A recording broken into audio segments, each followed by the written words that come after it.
not start.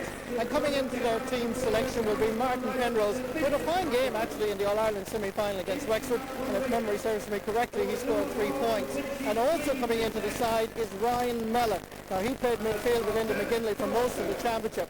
And I asked Mickey Hart whether or not this was because of injury or flu or whatever, and he said no. The reason is tactical switches by Mickey Hart in the Tyrone management, and it's an interesting game plan.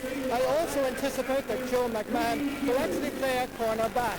That will release Ryan Mellon for a more midfield or half-forward position.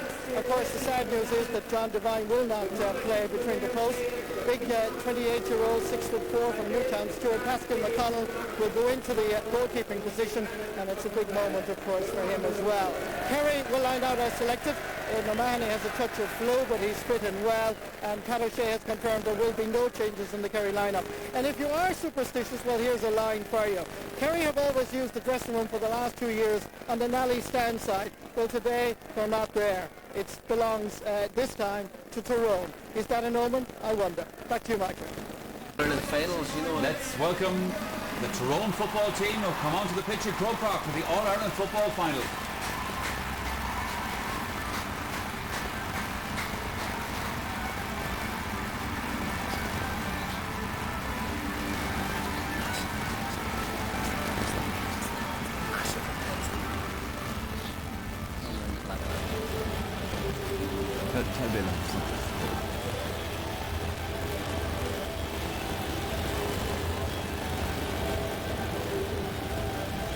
You see the Tyrone football team then lining up for their team photograph, and of course today they will wear the black armbands as a mark of respect for John Devine, senior, father of the Tyrone goalkeeper John Devine, of course, who sadly passed away yesterday. Pascal McConnell will replace John Devine in the goals this afternoon for Tyrone. So that is the Tyrone football team getting ready for this afternoon's football final.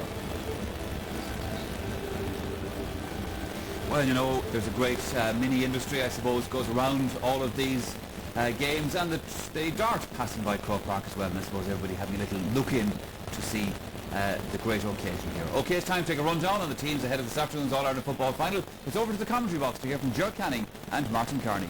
Thank you very much indeed, Michael. Well, Kerry's starting 15, as announced on Thursday, created a talking point or two. On the face of it, Padraig Reedy gets back into the team, having been omitted late before the 2 semi-final matches with Cork, and Darragh O'Shea is recalled after serving his one-match ban. Tommy Griffin will surely feel aggrieved, while Micheál Quirk, well, he probably knew his fate. Owen Brosnan holds on to the wing-forward berth, even though Paul Galvin is free of suspension and wears the number 28 jersey. Mickey Hart is forced to make a change in goal because of the sad passing of John Devine's father yesterday. Pascal McConnell takes over between the posts. 2 changes from the selected outfield players. Kieran Gourley and Brian McGuigan have been omitted, replaced today by Martin Penrose and Ryan Mellon. And now let's take a closer look at today's finalists with Martin Kearney. And Martin, we're going to start with Kerry's number 1, and that of course is Diarmuid Murphy. Yeah, Diarmuid, I must say, very experienced there, formidable and a very imposing presence. I don't think Tyrone will be inconvenienced by his presence there. Well, a very serious test for the full back line today. We think Joe McMahon will be part of that. Yeah, it wouldn't surprise me. Joe McMahon has been very good at wing forward, playing as an auxiliary defender, but he is quite comfortable at cornerback. And again, flanked by his brother Justin, who would be happy enough to kind of blot out Donaghy. And on the other side, you can expect, you know, Ryan McManaman to sally forward whenever he gets the opportunity. Well, he may be at number 2. He could be at number 6, because whoever plays centre half will have 2 very attack-conscious wing backs either side of him. Yeah, Davy Hart again, wonderful at drifting forward, very, very, very deceptive. Conor Gormley has been the rock and the colossus, been their outstanding defender over the years, and Philip Jordan again, great attacking flair. A major test in midfield for Holmes and McGinley, I would think. Yeah, well, Holmes is a bit of a wrecking ball there. He'll be a very unselfish player. He'll try to put the taps on Darragh O'Shea. And Enda McGinley scored 1-6 in the last couple of games and has great periods of influence during a match. Right, the half-forward line, well, that has certainly changed. Yeah, well, Brian Dewar again inspirational, great points from play. Martin Penrose, I think, has been outstanding in any of the games I've seen this year. And Ryan Mellon, as Dara said earlier in the preamble to the game, was outstanding 3 years ago and is a very useful performer. Between them, the Tyrone inside forward line have scored 3 goals and 59 points so far. Yes, the 2 corner forwards in particular, Tommy McGuigan and Colin McCullough, have been wonderful this year. And Sean Kavanagh carries a massive responsibility. and the greater influence that he has on the game, the better Tyrone will play. All right, so will it be Kerry's 36th or Tyrone's third All-Ireland win? The build-up continues. Michael.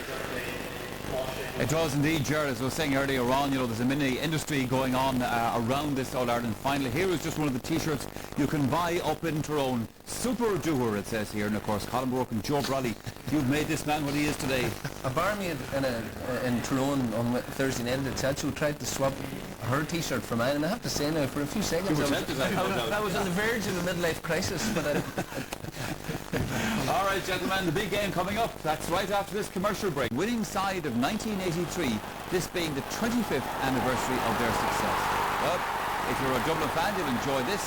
However, if you're from Galway, you might want to look away for a few moments. The Dubs beating the men from the West in that much talked about final, 1-8 to 110 the final score, and Barney Rock's goal, of course, proving to be the crucial score in that game. The surviving members of that panel are here with us this afternoon, with great Nick Holden, who has sadly passed away in recent times, but the rest here with us at Croke Park, and warmly welcomed by our football final audience.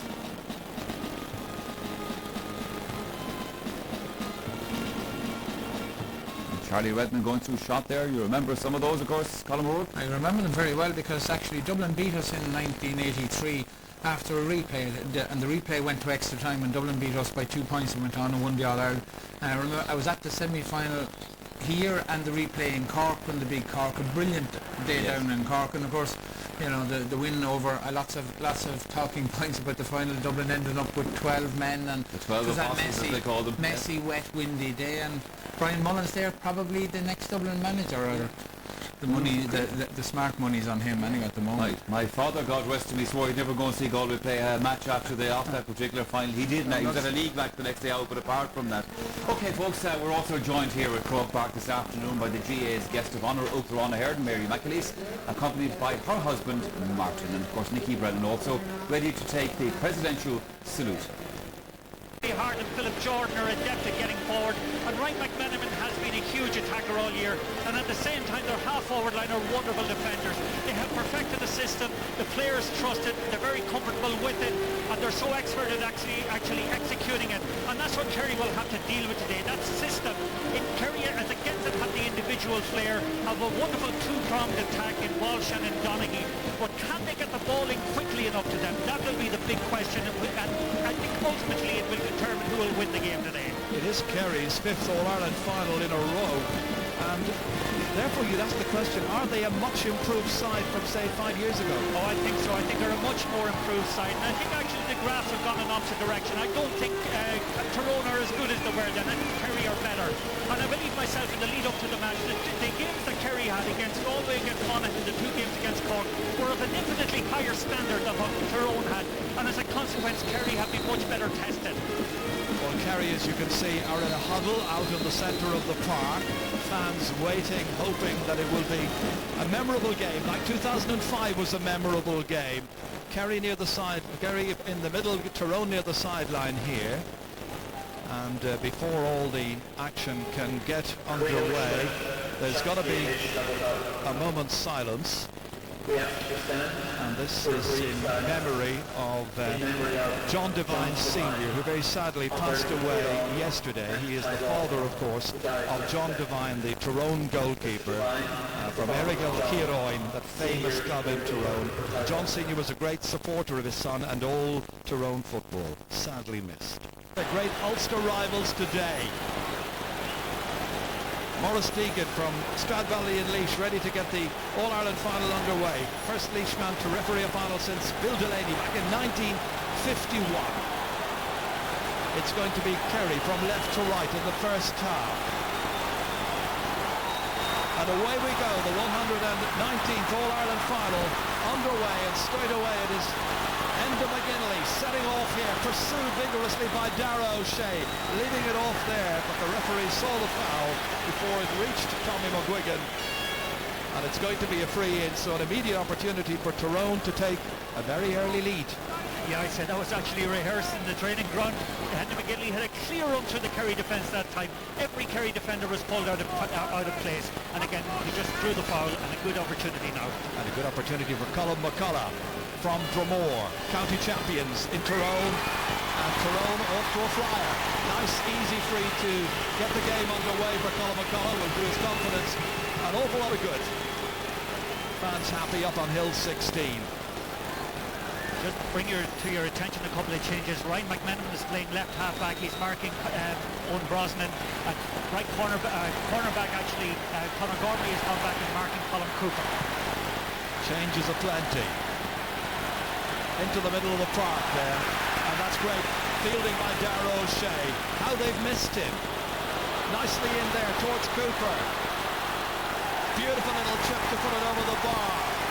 So simple, so effortless, but absolutely decisive. Two players involved in that. And Cooper, the man who broke Tyrone's hearts many times in the past, gets off to a wonderful start here. Almost effortlessly over the bar. Yes, a nice little decoy that time. Most people were expecting the ball to go in high either to Walsh or to Donaghy. That time it was played to the space of where Cooper was, and he roasted Gormley and got a very good opening score. Well, they talk about the twin towers, the inside forward line of Kerry, but with Cooper there as well, you've got a triple terror effect, really. Again, Kerry win the first couple of duels here in the middle of the park. Aidan O'Mahony diagonally across, and who makes the run? It's Cooper once more. Tracked there by Conor Gormley. He's got his hands full, you feel, against the Dr. Croke's player, onto his left. Normally a very assured kicker. Angle getting a little tight for him. Might have had the option of kicking it on the right. Missed this latest opportunity. Still a point apiece. 2.5 minutes are gone. Pascal McConnell from Newton Stewart. Played, of course, in the 2005 final. John Devine was the goalkeeper for the 2003. Broken down again and won here by Kerry. They're getting a lot of the early ball in the middle of the park. Seamus Scanlon from Currow. Huge one in towards the Twin Towers. Donaghy reaching, Walsh anticipating, and eventually going across to pick him up there. Joe McMahon, or trying to anyway. Real candidate for Young Footballer of the Year, Tommy Walsh. Needs to dish it off. Held on too long, ball handled on the ground in the end, and a free out to Tyrone. And the referee has changed his mind and tried to throw the ball up between two players because I think Ryan McMenamin had, or was it Joe McMahon, said something. Yeah, I think Joe McMahon had a word or two at that time, and the referee kind of changed the decision for a bit of dissent. It was one of the beards anyway. Nicely back here. Tomas O'Shea loving it, but not the best use of possession that we've ever had from Tomas O'Shea. Well, this is what happened earlier, Martin. Yeah, he's certainly pulling him, mouthing at him, and also I think Ryan McMenamin had a cut at him as well. Yeah, that's what I thought. Yeah, there's a couple of ZZ Top supporters in there, Ryan McMenamin and Joe McMahon. Oh, the Barbers will be busy next week.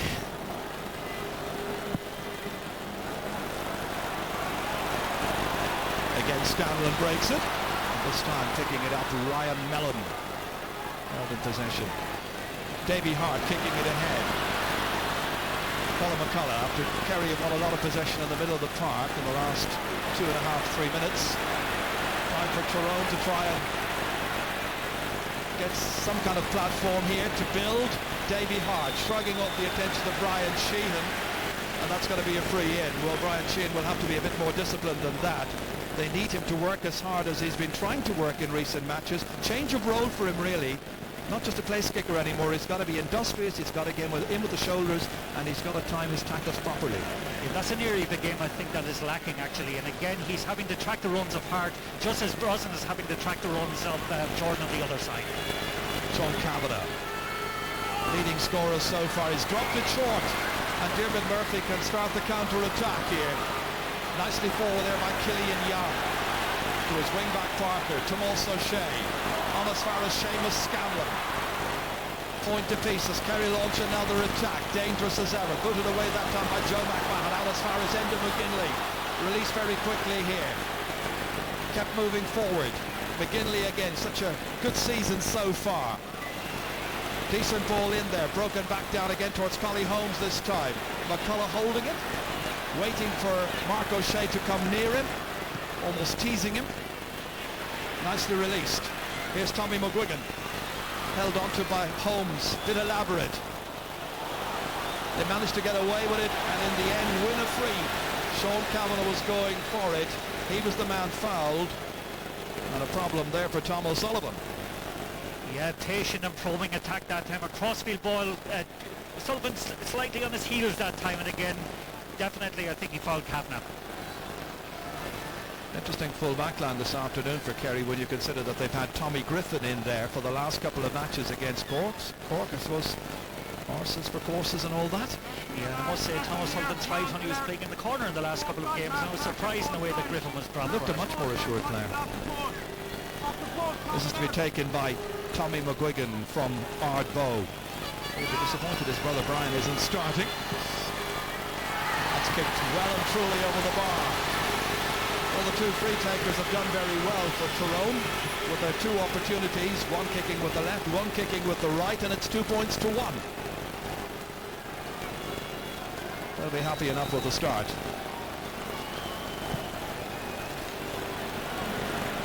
Midfield again, where Tyrone have done a little better this time.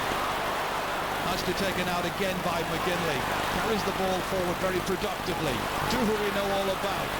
And this supporting him is Ryan Mellon. Lost it. Killian Young outside. Scanlon now. Here comes Darragh O'Shea. Strong, combative player. Great direct early ball into Tommy Walsh.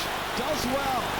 The Tralee youngster has it, and he's fouled, and that's the kind of early ball that the Kerry fans were looking for from their midfielders and half-backs, and Darragh O'Shea delivered.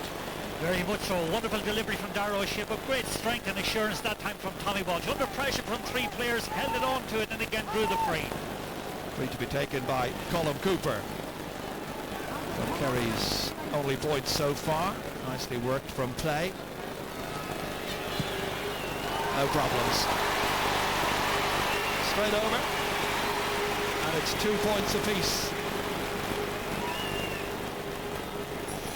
Kerry today hoping to clinch their 36th senior championship title and move 14 clear of their nearest rivals, who are Dublin.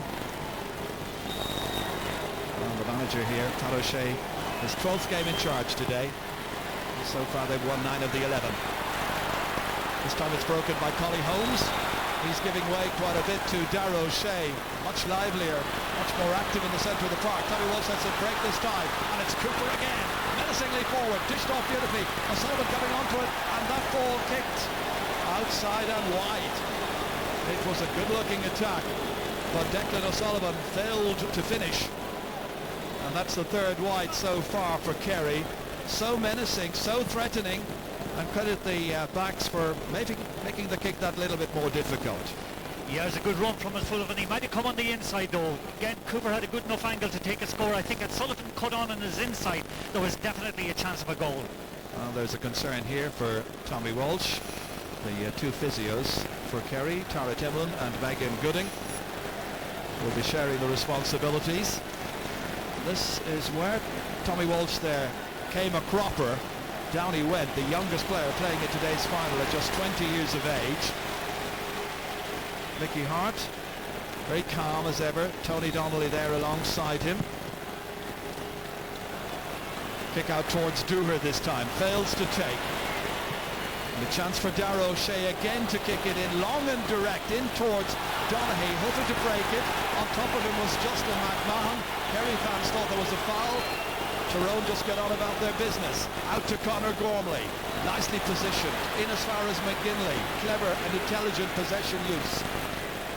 Nicely outside here for Kavanagh this time. Taking Tom O'Sullivan with him. But out towards the edges. Support arriving slowly here. It's McGuigan. That's Tommy McGuigan. Keeping it moving here. Davy Hart up in attack.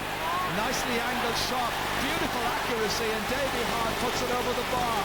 What a kick by the wing back. That's a goal in 5 for the season. Not half bad for your number 5, but it was calm, it was precise, and they knew exactly what they were doing, Tyrone, and Davy Hart finished superbly. Yeah, and Brian Sheehan was very lazy that time. He went off Davy Hart completely, gave Davy Hart the room to execute the shot. That's something he'll have to concentrate on improving on. Well, Kerry were winning the first 3 balls into the middle of the park, and Tyrone have won the next 3. Here comes Holmes. Oh, Dewar was considering his next option. Killian Young nipping in. Killian Young, oof, he was being tugged back. Referee behind the action had a good view of it. Blew his whistle. This gets a little bit heated. Philip Jordan there and Tommy Walsh. Referee definitely blew his whistle. It's going to be a free in. Yeah, in fairness, Killian Young just exploited the turnover that time again, made great ground, and again drew the foul as he was going through, and presents again Colm Cooper with a very easy opportunity. Cooper looking for his third point. Straight over. And Kerry draw level, 3 points apiece. Should point out that there's a light breeze blowing, at least up here where we are, and it's favouring Kerry in the first half. And this is the mistake here. Collie Holmes trying to link up with Dewar, and they allowed it in for Killian Young, who then went through before being fouled. And we saw what happened after that.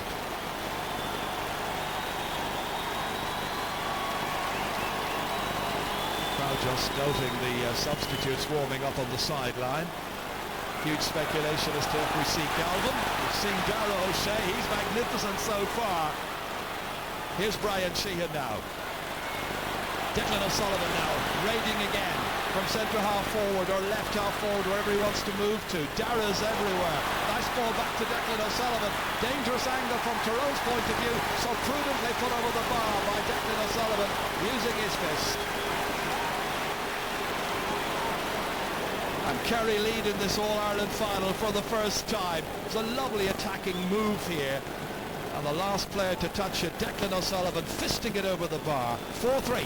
Yeah, but it originated with a wonderful piece of fielding, as we see there from Darragh O'Shea. Again, released the ball very quickly, belied his age by getting forward and playing the 1-2 with Sullivan again, who finished in style. Well, Paul Galvin hoping at some stage he'll come on. Kerry have won 5 of the 6 Tyrone kick-outs so far. Let's see what they do with this one. They win this one as well. So that's 6 out of 7. And again, Kerry have an opportunity from their own half-back line with Tomas O'Shea to launch it. This time cut out by Conor Gormley for Dewar now. You have to see the best of him in this man. Whoop, the angle ball across. Gifted to a Kerry man who was Tomas O'Shea. From Seamus Scanlon's kick then into space, into no man's land. Philip Jordan has time to go back and link up with Justin McMahon. Young student in Belfast at St Mary's, better known as the Ranch. Sigerson Cup player. This time there's another mistake. And once again Kerry have an opportunity, and it was Brian Sheehan looking for his first point of this final. Rather miscued it. Yeah, I think he rushed it a little bit again. Davy Hart was a little bit careless in possession, robbed easily, and again Brian Sheehan had players over that time that he might have looked up and found rather than have that speculative kick from outfield. Well, the former Taoiseach, Bertie Ahern, and former Director General of the GAA is there as well. Christy Cooney, I noticed the next President of the GN, Brian Cowan. Lots to ponder over. That's Owen Brosnan. Trying to keep it in play, but giving it to Ryan McMenamin. Now Ryan Mellon. Holmes kicking it into space. Kavanagh coming. Can't quite take it. Kerry men breathing down his neck. Scanlon to his midfield partner Darragh O'Shea. Again it is Declan O'Sullivan. So often the architect of many of Kerry's good moves. Oh, the bounce is an awkward one here. Well done, Justin McMahon, who adjusted his positioning and realised the danger that Kieran Donaghy was posing. And here is Donaghy back to pick up the loose ball. Mark O'Shea curling it in. That's McGinley back there to Joe McMahon. Via McMenahan out as far as Dewar. McMenamin has gone forward again. Ricey the man in possession. Looking for support players. That fluent movement from the back line to the forward line isn't quite happening for Tyrone so far. Yeah, that's very good observation. You've had a necklace of aimless passing from both sides actually over the last couple of moments, but again the Tyrone half forward line isn't managing to get on the ball at all. By comparison, Kerry's transition game has been excellent. Aidan O'Mahony here. Declan O'Sullivan. Oh, a dangerous one again, and Again, full credit to Justin McMahon, because Donaghy is getting in right and left behind him each time, menacing. Philip Jordan here, 3 points against Wexford in the semi-final. Tommy McGuigan, second season in championship football. Using that diagonal ball across, but it's hanging in the air, hangs well there. Sean Kavanagh was out of luck. Comes back to Seamus Scanlon. So much of the ball reaching the Kerry midfielders. Their positioning is good. There's a foul there by Darragh O'Shea. Comes towards Sean Kavanagh. Kavanagh with the kick. They need a point, and Kavanagh obliges. Really good point by Sean Kavanagh. Well, for so long he's been one of the top midfielders in the game, but when Tyrone had a need for a bit of freshening up front, they sent Sean Kavanagh in there, and he has taken to the role so well. One of the best in the game. Yeah, and that's that little trademark shimmy of his again. Made the space for himself and again executed a lovely point. And Tyrone's first score in some 6 minutes. Darragh O'Shea breaking it this time to Enda McGinley up Tyrone. Support player is Davy Hart. Mostly down towards Brian Dooher. Dooher going this way and that against Killian Young. Lost possession. Brian Sheehan back out to help, but Davy Hart's not going to give up. Very game player. Didn't play minor or under 21 for the county. He's made it certainly at senior as Kavanagh tries to make this ball his own. Support here from Philip Jordan. This is a bit more like it from Tyrone. Started a bit nervously. Oh, that ball was well telegraphed to McGinley and well read by Kerry. They're in numbers, and Mark O'Shea from Unguelpuk soloing forward here, supported by Killian Young. Into space, given away. Philip Jordan, too many turnovers. Ryan McMenamin now. Here's Enda McGinley. Quick look around to see where Kavanagh's going. He's giving Tom O'Sullivan plenty to think about, causing headaches, causing real difficulty, and Kavanagh fisting it over the bar. A second point for Sean Kavanagh. What Declan O'Sullivan was able to do earlier on for Kerry, Kavanagh responds for Tyrone, and it is 5 points to 4. The Ulster County leading in this All-Ireland final. Yeah, and again, the isolate Kavanagh in a one-on-one with Tom O'Sullivan that time. Sullivan is doing quite well in it, but the last couple of balls he has got, Kavanagh shot 2 very good points. Just one other point actually that's notable. Both wing backs, Davy Hart and Philip Jordan, are getting forward repeatedly, and neither Owen Brosnan nor Brian Sheehan are executing their defensive duties properly. Well, if Paul Galvin were as strong and as fit and had a lot of work behind him during the summer, he would be definitely needed, you feel, at wing forward. But Mickey Hart must be pleased enough. His side started nervously, but now they've taken the lead again. Yeah, and Jordan also is sweeping very much behind his midfield, has cut out a number of balls that have been put forward to the Kerry forward line. And just at the moment, Tyrone are getting a little bit of a gripper on the middle. I was worrying about Colin McCullough there with that injury. He's okay. Ryan McMenamin. Here's Enda McGinley. Hoping to launch a couple of more decent attacks now and open up something of a lead. McCullough lets it spring from his fingers. Martin Penrose was trying to take it. Oh, not sure what McGinley was doing there, but he's got the football behind him. To Darragh O'Shea. Now Seamus Scanlon. They've got an almost telepathic understanding of the centre of the park. Declan O'Sullivan. I know there's a feeling he should get the ball in a bit earlier, but right now he's causing trouble again for Tyrone. And the little chip is an absolute beauty. A second point for Declan O'Sullivan. He was summing up the possibilities. He was carrying that ball forward. I think some of the Tyrone backs were anticipating a lob into the square, but O'Sullivan is a very composed, very direct and very talented footballer. 5 apiece. Yeah, what'll worry actually Tyrone in that case when it was a one-to-one between Philip Jordan and Declan O'Sullivan. Declan O'Sullivan absolutely skinned him. Jordan looked around to see was there any support coming from him, or for him rather. There wasn't any. Sullivan took the responsibility, fired a good point. Really good quality match so far in the opening 20 minutes. That was Kerry's first score for 7 minutes. Just to settle down any little nervous concerns they had as Conor Gormley goes over Kieran Donaghy's outstretched leg. Justin McMahon now loves to attack. Onto his primary role. Is looking out to Donaghy at the other end. Donaghy says, I'll go follow you. Pulls his jersey free to Tyrone. And a ticking there for Kieran Donaghy. He's got to watch his discipline. Dooher. Kicked in here, and that time Tommy McGuigan was knocking Quadrigridi out of the way. Referee spotting the foul. It's actually quite significant at the moment. Both Tommy Walsh and Kieran Donaghy are right around the middle of the field. Cooper's in the full forward line in the zone. Probably, I'd say the two lads inside, Walsh and Donaghy, are getting a little bit frustrated in the supplies coming in. And it's Walsh who's got it. It's nice to be able to move your top players around like that. That's over Cooper's head. And meanwhile, Donaghy's on the ground. And he didn't just slip on a banana. And it's Justin McMahon, I think, who took him down, and he is the one who has shown a black card to. We saw protest there from Conor Gormley, but I think it's Justin McMahon who got the black card. Yeah, well, I think he certainly manufactured that free to Kieran Donaghy. Okay, Justin McMahon eventually conceded the foul, but it must be said, Donaghy used all his experience that time in drawing the free. Well, Donaghy, remember, did not play in the 2005 final against Tyrone. As we watch Brian Sheehan kick over his first pointed free of the match. And so it's 6 points to 5. This is what led up to all of that. Kieran Donaghy, who's been central to Kerry's success over the last 3 years, ever since coming in really and getting the star billing in 2006.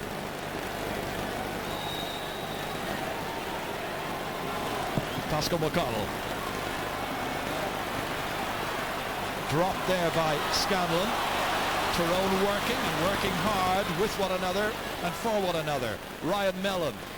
Good ball inside here for Tommy McGuigan. He's got a point from a free already. Dooher was calling for it. McGuigan decides to hold. Still holding. Reedy's after him. High up into the air.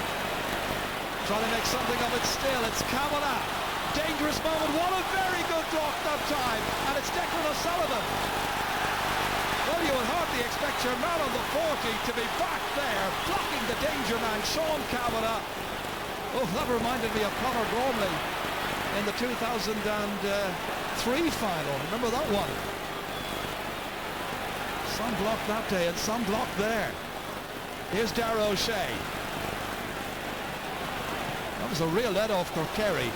And it shows that, just like Tyrone, their forwards are very adept at coming back and playing a full role. This is Cooper, a little ball ahead here. Walsh, great stuff by Pascal McConnell. Back towards Cooper it comes again. Trolls at both ends. Cooper, stymied. Taken out here well. Out by Penrose. Comes away to McMenamin. Joe McMahon now. Well, both sides living dangerously, and we could have had 2 goals in the last couple of moments in this match. Here's Brian Dooher. Young's chasing after him, still chasing after him, shouldering him up, but the ball didn't go out. The umpire and linesman's decided. Dooher has a go from an angle and puts an almost impossible ball over the bar. That's a magnificent score and a magnificent piece of football. Brian Dooher, the man who really is the heartbeat of this very talented Tyrone outfit. It's 6 points apiece. What a game. What a game indeed, and it all comes back actually to the wonderful save from McConnell and a subsequent wonderful piece of defending by Collie Holmes. Again, the break when it came up the field, again, just watch the ball coming through that time again. Walshes through, lovely little dig pass, but fine save by McConnell. Well, he foiled them, I remember, in the league, in Tralee back in February, Pascal McConnell, and Colin McCullough is going off, but how about this for a substitute? It's time to reintroduce Stephen O'Neill. Listen to the roar.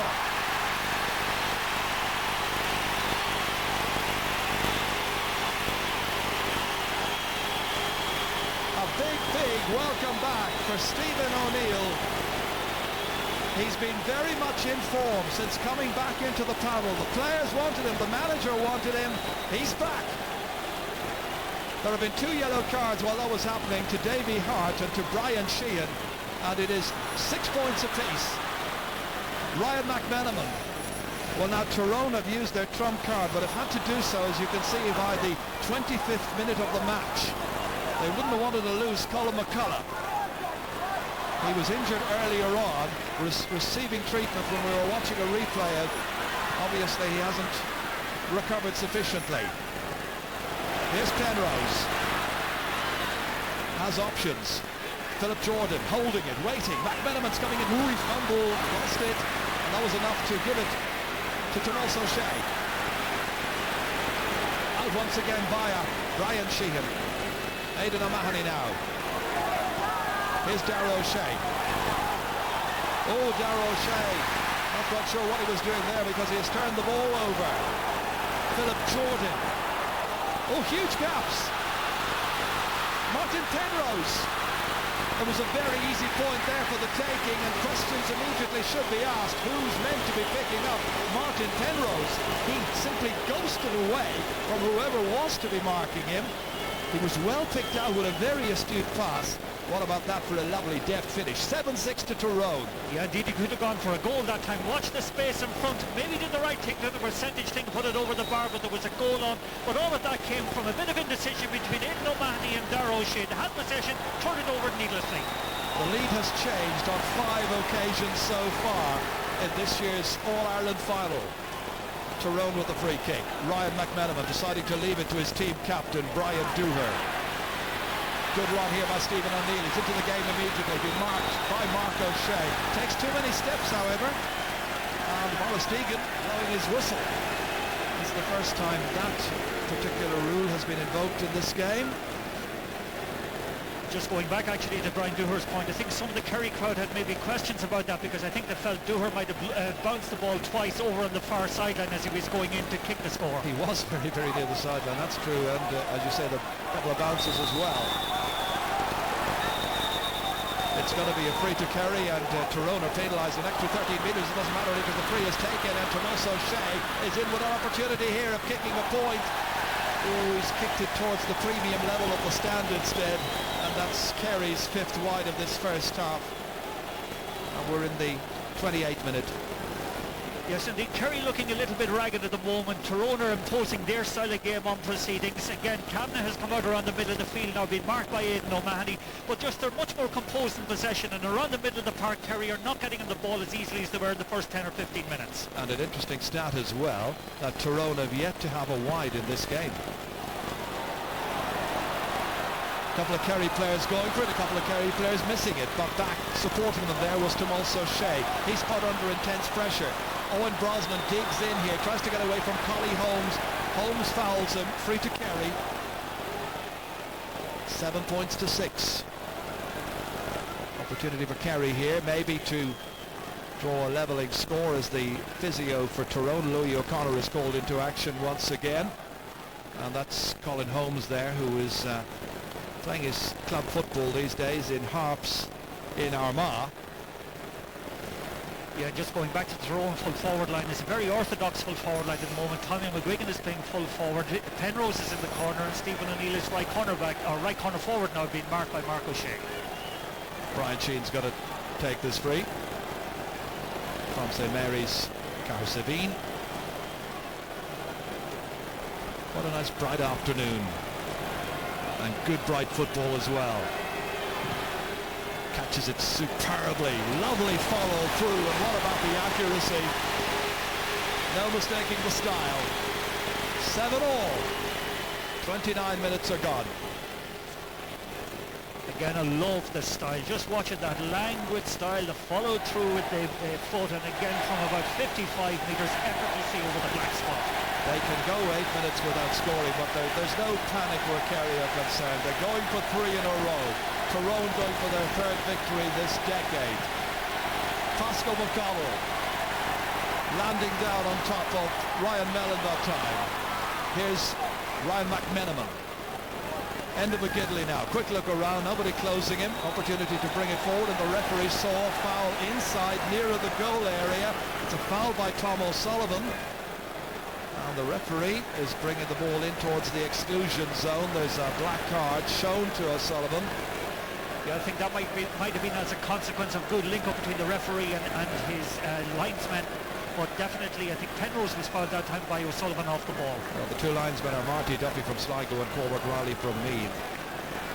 Tommy McGuigan, poised and ready. He's got a point from a free already in this match.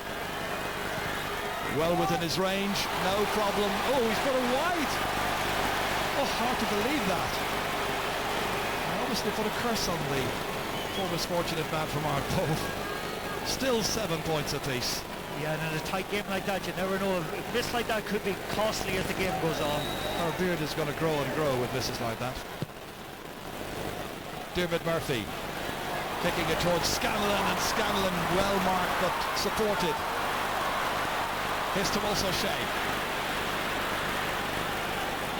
A couple of players moving ahead of him. Good run here by Owen Brosnan. Outside of the boot, he was kicking it, hoping to draw it in. Didn't quite manage it. Just make a point actually. I think Kerry are deviating from the game plan at the moment. That time I thought O'Shea should have put the ball diagonally into Kieran Donaghy, who was waiting for the long flight of ball. He neglected to do so, and as a result I think the Kerry kind of pre-planned moves are not actually working out or being executed by the team the way they should be. 32 minutes gone, Martin. Kieran Donaghy hasn't scored. Tommy Welch hasn't scored. Kerry may be a little concerned. Kerry have the line ball. Well, Owen Brosnan wanted to take that line ball there, and while there is a break before it can be taken, let's go down to Marty Morrissey. Thank you very much, Chair. Your observation was dead on, because Pat O'Shea is a little bit concerned around midfield and about the full forward line. He wants now a two-man full forward line. He's given an instruction for Kieran Donaghy to come out around midfield. Thanks, Marty. It'll be Aidan O'Malley who will leave this one for Brian Sheehan. What was he going to have a go from here? Lovely if they go over the bar. He's looking for runs. Not going to take a chance by just hitting it in aimlessly, and draws a foul there because of the good work of Colin Cooper, and Conor Gormley coming in rashly immediately behind him. Wasn't a decent challenge. Has to know it. Yeah, he certainly knows it all right. Again, a lovely little move by Cooper that time. Again, just broke off Gormley gave away the foul, and as a result a little bit of dissent. He's given away another 13 metres because it was going to be on the 20. It's now on the 13 for mouthing at the referee. Should know a great deal better. Colin Cooper ready to pounce inside the right-hand post. That's his 4th point of this first half. 3 of them have come from place balls, or from frees anyway. Some of the frees taken with his hands, of course. First point he scored came from play. Yeah, and Kerry will be disappointed actually in one respect. They've only scored 3 points from play so far in the first half, and again, as you said earlier in commentary, none of the full forward line has really got into the game in any meaningful way. They have scored many more chances, however. Kerry have scored or created 14 chances. Tyrone have created 9 chances. That's a great catch by Darragh O'Shea, the most influential midfielder. His boot just slipped out. It's a huge one in, and it's won back well. Again, it is Joe McMahon back playing in the full back line alongside his brother Justin and Ryan McMenamin. Here's Brian Dooher now. Late in this first half. Philip Jordan was thinking about his next move in nip Declan O'Sullivan. Held there by Tommy Walsh, still playing out around the middle of the park, as indeed is Kieran Donaghy. There's space ahead, there's nobody marking Owen Brosnan. Players are calling for it. One of them is Seamus Scanlon, who's moved up. Not foul, the referee wasn't too far away, saw no push. Says play on, Tyrone very happily do so. Joe McMahon now. Very true, he spots. Kieran Donaghy has been ticked already, so he knows what's coming up next. It's going to be a yellow card if the referee decides to do so. First of all, he's checking on the well-being of the injured Tyrone player. Definitely a head-high tackle that time on Joseph McMahon, and again I feel Donaghy definitely deserves to get a yellow card for that. That's dangerous play. Well, the referee has now gone back. He did tick him earlier on, so Kieran knew exactly what was in store for him. So that's 2 yellow cards now for Kerry players. Brian Sheehan first, then Kieran Donaghy. 1 for Tyrone, Davy Hart. There's going to be a couple of minutes of additional time to be played. Now we're already into that as Joe McMahon gingerly picks himself off the ground. Remember, he was the full-back when Tyrone beat Kerry in 2005. Dooher now, trying to turn Killian Young, unable to do so.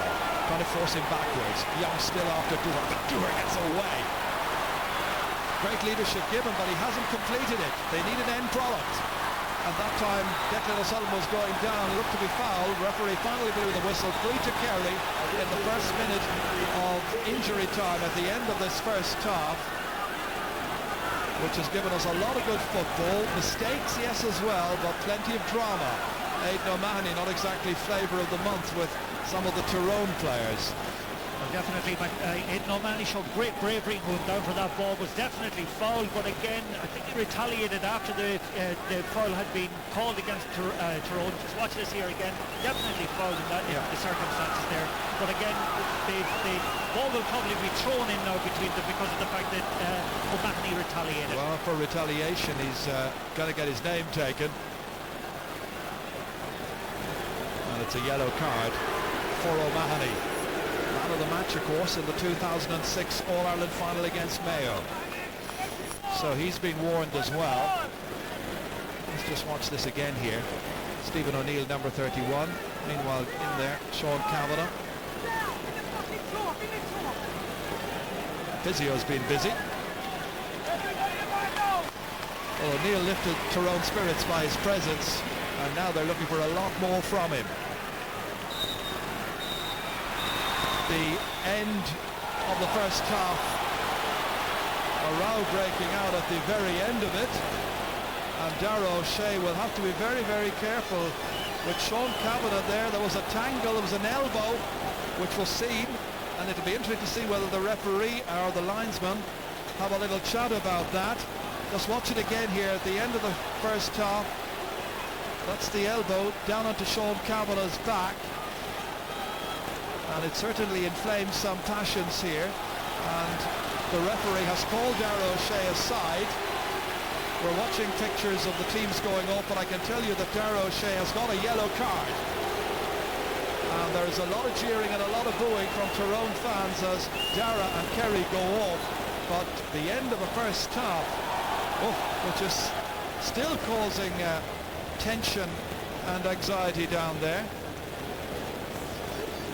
There's still a lot happening, and that's just the teams going off at half-time, and little to choose between the sides at the break. Kerry just shading it. Half-time score, it's Kerry 8 points, Tyrone 7. Michael. Ger Canning, thank you very much indeed. Joe Bradley, Darragh O'Canada and Colin O'Rourke with me here in our presentation studio. But obviously there's a lot of tension both on and around the field. Darragh, what do you make of it so far? Well, there's a bit of a needle there. I suppose it's almost exactly as we would have said, very close, tense game. Kerry winning a lot of individual duels, but funnily enough, as we would have said, like Tyrone overall, forcing Kerry to decisions they don't want to make.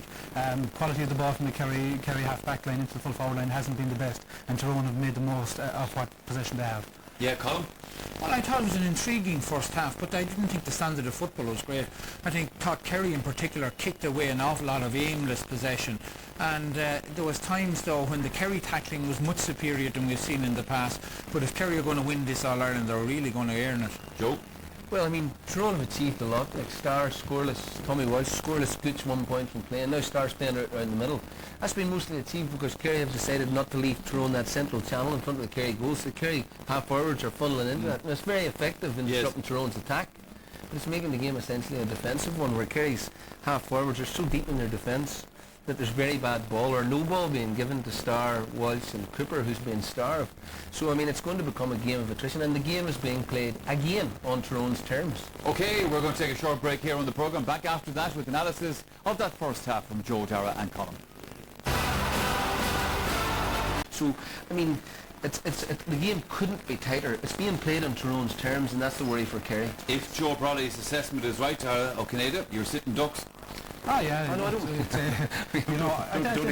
that Pat O'Shea has a few tricks up his sleeve. And I think the Kerry lads have dug out games before, against Galway, against Monaghan, against Cork. They've been able to dig it out. So they should bring Griffin on to midfield. They should bring on Galvin fairly quickly as well. Yeah, and they should bring on Darren O'Sullivan, because there's no point in having those sort of reinforcements and leaving it too late. You need now. Yeah. 15 workers. Yeah. Kevin Hughes, I gather, is in for Tyrone. Ger Canning up in the commentary box. We'll have more information on that for you shortly. Thank you very much indeed, Michael. And Kevin Hughes, as you say, is into the centre of the park. It looks like Colin Holmes is gone. And just looking around very, very quickly, I think that is the change. So 8 points to 7. Second half gets underway, and this time Kerry will be attacking the goal down at Hill 16, straight away under pressure. And this is Kevin Hughes, played in the 2003 final. Inside towards Stephen O'Neill, who played in the 2005. That's beautifully in. What a combination! Hughes foiled. It's in the back of the net. Tommy McGuigan finishes it. About 22 seconds into the second half, and Tyrone get the boost of a goal that really lifts their spirits. Tommy McGuigan finishes it, but it was Stephen O'Neill and also Kevin Hughes who were involved in setting it up and scrambled over the line, and it's 1-7 to 8 points. What a start, Martin. What a start, but what a ball from Stephen O'Neill. He drew 3 defenders into him. Kevin Hughes, who fielded the kick out, continued his run. And again, just, I thought the referee was on the point of blowing for a penalty, allowed the game to continue, give the advantage, and Tommy McGuigan made, full use of it. His first ever championship goal, but straight away Kerry try to come back and respond immediately. They've been behind in the past. That's the widest gap we've had in this final so far. That's Philip Jordan getting it away. Sean Kavanagh now. Again it is Jordan. Nicely forward here. Clever play. Once again it is Ryan Mellon. And that's over the bar. He jumps with joy. They leap with joy, the fans. And that's his first point. Not bad for a man who's celebrating his birthday tomorrow. And this is a goal between them. Early stages of the second half, only 2 minutes into the second half. This is the goal again, not exactly a work of art, but if you're Tommy McGuigan, who cares? Kerry couldn't quite get to it, McGuigan did. Fair play to McGuigan, he followed it in all the way, and again that point from Mellon, we were talking at half-time how quiet he'd been, but that was a wonderful statement of intent by him with a great score. And this is a wonderful statement of intent by Tyrone as they start the second half. Kicked well down by Brian Sheehan, fetched with difficulty this time, but won by Conor Gormley.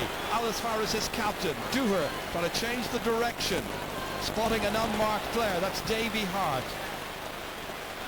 Good player as far as Hart. Again, Justin McMahon coming on to it. Huge one down towards Martin Penrose, battling as well. The Kerry backline, and Mark O'Shea getting it out. Here's Paul O'Grady. Collins, he was getting that ball out. That's a foul there by Enda McGinley. And he's fouling is Declan O'Sullivan. And Declan O'Sullivan, like his colleagues, looks absolutely rocked by the start that Tyrone have made to the second half. That's a horrible crossfield ball, which Sean Kavanagh easily picks off. Brian Dooher. Chased, pursued by Killian Young, in the end fouled. Well, certainly Tyrone have got the game on their terms now. They're 3 points ahead. They're masters at holding on to a lead. They will love this situation. Well, they've got a great opportunity. Darragh O'Shea. There's his brother Tomas. McMenamin's after him. This is a decent ball in for Declan O'Sullivan. Trying to get it back onto his left, looking for a support player. The support player is Cooper. There's another support player coming through. And that's gone for a 45. And it was Owen Brosnan who was the last link in that particular chain. It was a very promising move. Played in by Cooper as far as Owen Brosnan. Coming off one of the backs. Out for the game's very first 45. Brian Sheehan will take it. Kerry in a hurry. 1-8 to 8 points. They trail. The one thing about them, they have a lot of time to pull the lead back, but at the same time, ominously, their half-forward line isn't working hard enough, with the exception of Declan O'Sullivan, who's been outstanding. Well, they were the hot favourites coming into this match. Brian Sheehan kicking, catching it, and putting this one to the left. Didn't quite catch it as he wanted, and that's now 7 wides for Kerry. And this fan at least has that look of resignation on his face. And Pat O'Shea with his selectors there, who are Dave Gainey and Sean Gainey, considering options. Haven't made any changes so far. We know all about their bench because people have been saying in the build-up that people like Paul Galvin, Sean O'Sullivan and a few of the others are real options. It was said that Kerry have a better bench than Tyrone, but the match is won out in the park. Kerry starting the day as favourites, but then aren't they always? That's Kevin Hughes linking up with Philip Jordan, and Jordan has a chance to carry it forward. Nobody to challenge him, nobody whatsoever. He's made a good 30-40 metres. Again, there's no challenge. It's Colin Cooper is back helping out. This is not working out for Kerry. We're only in the 6th minute of the second half. But just a goal between them as that kick from Jordan lands to the right, and a missed opportunity. Well, Tyrone are enjoying a period of supremacy here, and they'll be well aware that they have got to nail Kerry as best they can in the moments of the game when his team is on top. Yeah, and it's fair to say they are on top at the moment. They're a more spirited, cohesive side, and it's against that Kerry are ragged and unsure of themselves, and that goal certainly has rocked them back on their heels. Coming for this one here, Kevin Hughes has support from Davy Hart. That's McGinley picking out a beautiful ball here as far as McGuigan, the goal scorer. That's a wonderful ball back. Penrose reacting a little slowly. Davy Hart was ahead of him. This is Hart, fumbled, left it there, won it back again, showed good earnestness to get in there. So too is Sean Kavanagh. They hold it there once again for Kevin Hughes. Hughes about to be challenged by Owen Brosnan. Played back again here for Tommy McGuigan. Ryan McMenamin changed hands and took a step too many and fouls the ball, and it's got to be a free out. It was a really good, promising attack by Tyrone that just broke down, and it might have telling consequences because there's nobody marking Seamus Scanlon just now. McMillan tries to chase him and try to put him off. Huge ball in, Donaghy rising, couldn't hold it.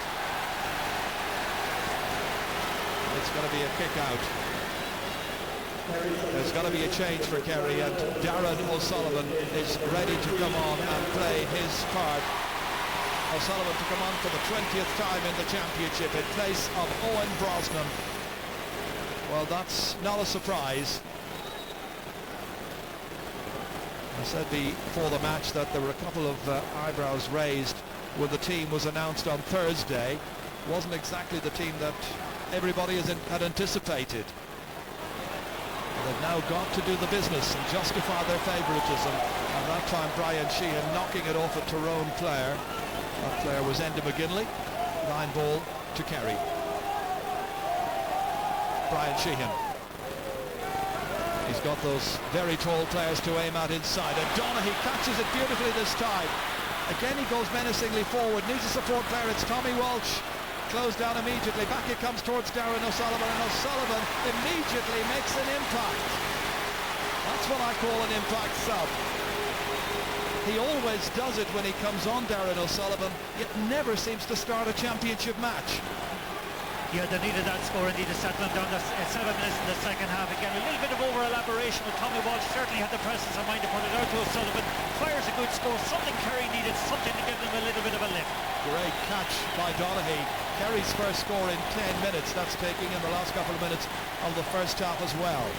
Pascal McConnell made that wonderful save in the first half from Tommy Walsh. Kicking it along. Dooher trying to add to it. Killian Young shadowing him. Still trying to get in a telling challenge. Good footwork there by Dooher. Lovely approach play, and what about that for a lovely finish. Full of assurance, beautifully crafted. He's a master. 1-9 to 9 points. Well, certainly is a master. Like a lovely little sidestep. You know, they mark at that time, I think it was Killian Young expecting them to fire the ball over. Great presence of mind, great calmness, beautiful score. That's the kind of thing that Colin McCullough has been doing in recent matches, but he's off with an injury. Replaced, remember, by Stephen O'Neill. Free to Kerry. Darragh O'Shea started the match so prominently. Down to Tommy Walsh.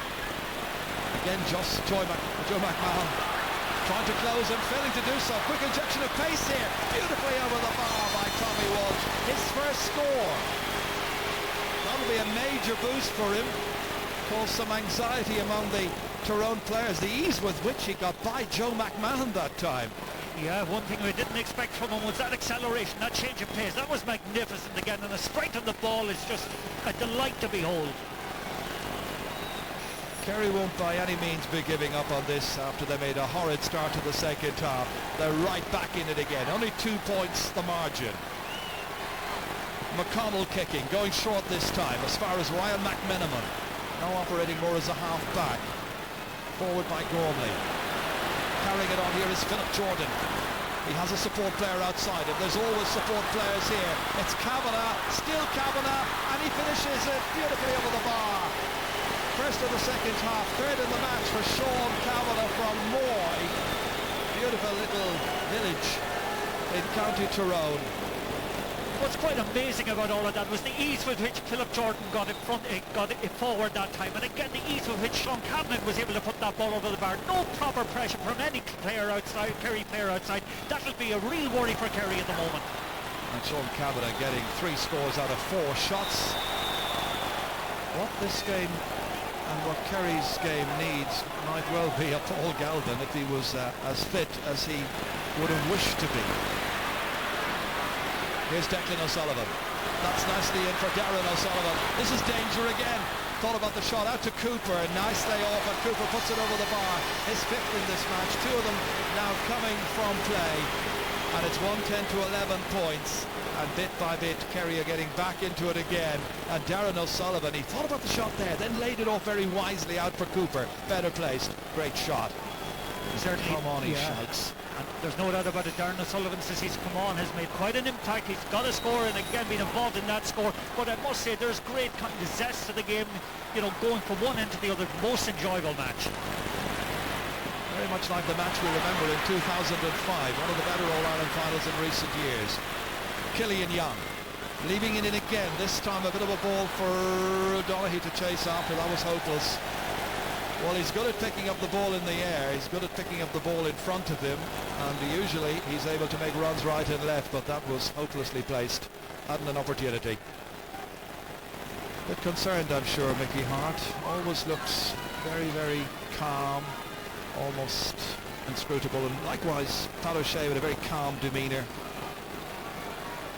Yeah, I just think at the moment actually the Tyrone's decision making is that little bit sharper, and again when they're attacking with greater economy and they're greater efficiency at taking scores.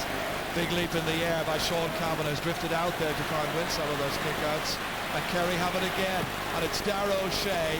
Again it looks dangerous. All of this pressure may well pay where Tyrone's concerned. Justin McMahon getting it back from Ryan McMenamin. Fed to the wings, Sean Kavanagh steadying himself before kicking. What about that for a pass to Enda McGinley, one of the passes of the day. Back onto his left, fed forward here towards Penrose, dropped it. O'Sullivan's in instead, that's Tom O'Sullivan. Penrose pushed him through to Kerry. It's a match which is everything. They're playing away. One man I'm sure who's enjoying it right now is an 85-year-old Lar Broderick from Ballycolla in County Laois. Today he's attending his 70th All-Ireland football final. He's watching Tommy McGuigan.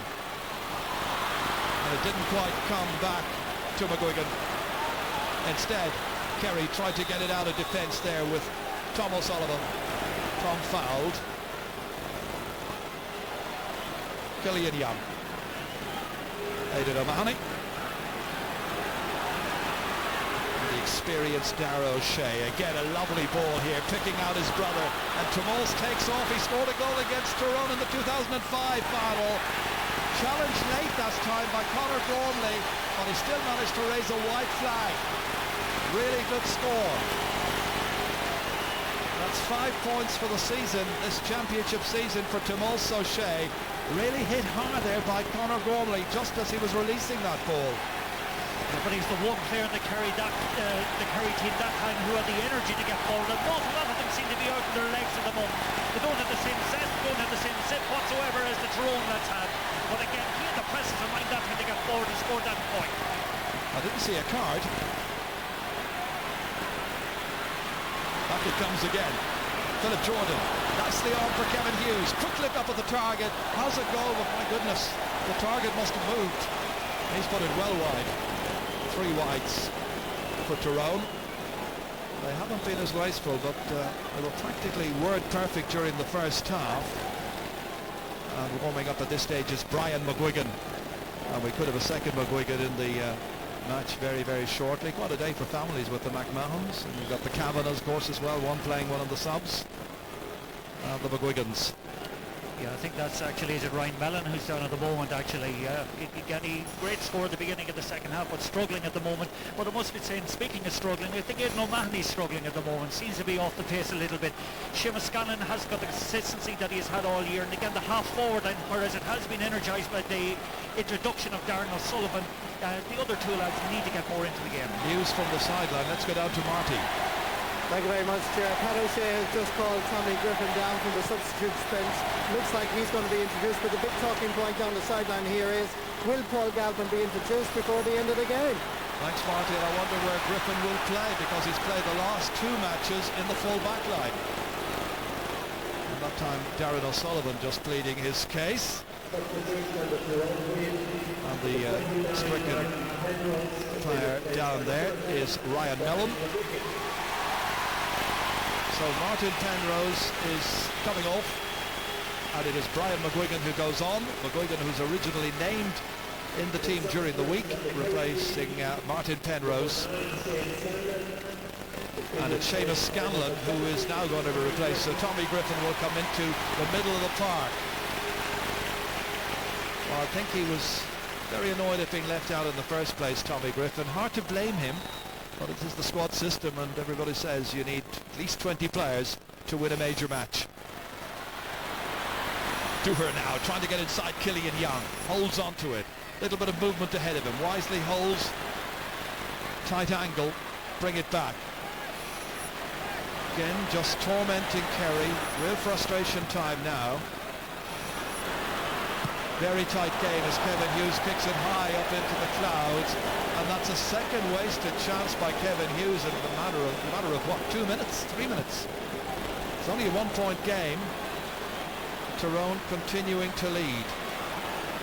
That's Darragh Shea way back there. Well, he is fortunate enough in the end that Kerry get a free kick out of that, because Darragh was looking around for an easy pass and there wasn't one. Having words there with Stephen O'Neill, sorry. I definitely agree with you, there wasn't one. They're not working hard enough for one another at all. A lot of the Kerry players are standing up actually. They're not tracking back the runs that Tyrone are making. They just need a little bit of infusion of energy into the team. It's a match which Kerry could win or lose at this stage. Certainly not clear-cut, and they have a lot of work to do. Tyrone likewise. Oh, Joe McMahon is caught this time by Tommy Griffin, and he's only just on the park. Oh, Joe McMahon certainly felt that. Tommy Griffin would like to move away from the action as quick as possible. Watch him here. Oh, he's got to get a card for that. Well, he definitely get a card. That's a clothesline if there was ever one. Again, you know, again, in fairness to the lad, he's only on the field a couple of moments, maybe hasn't got to the pace of the game, but definitely will get a yellow card for it. We've got as far as Joe McMahon, that's for sure. So that's 1, 2, 5 yellow cards for Kerry players so far that I've counted. So Joe McMahon needing a little bit of assistance here. Team Dock in there as well, that is Seamus Cassidy. But the issue is very much in doubt at this stage as we're in the 53rd minute. Otherwise, some 19 minutes into the second half. Paul Galvin still waiting for his chance to come on. He'll get a huge cheer when he does come on. Well, when will the manager introduce him? Kerry have the ball. It's Donaghy. Inside towards Darren O'Sullivan. Back towards Tommy Walsh. Got that fisted point earlier on. Back to Darren O'Sullivan. Also scored. Here comes Cooper. Little quick look up by the Gooch. Soloing. Hounded again by Conor Gormley and a few more. That's a lovely outlet pass there as far as Darren O'Shea. Will this be a score by O'Shea? It's on the way and it's over the bar.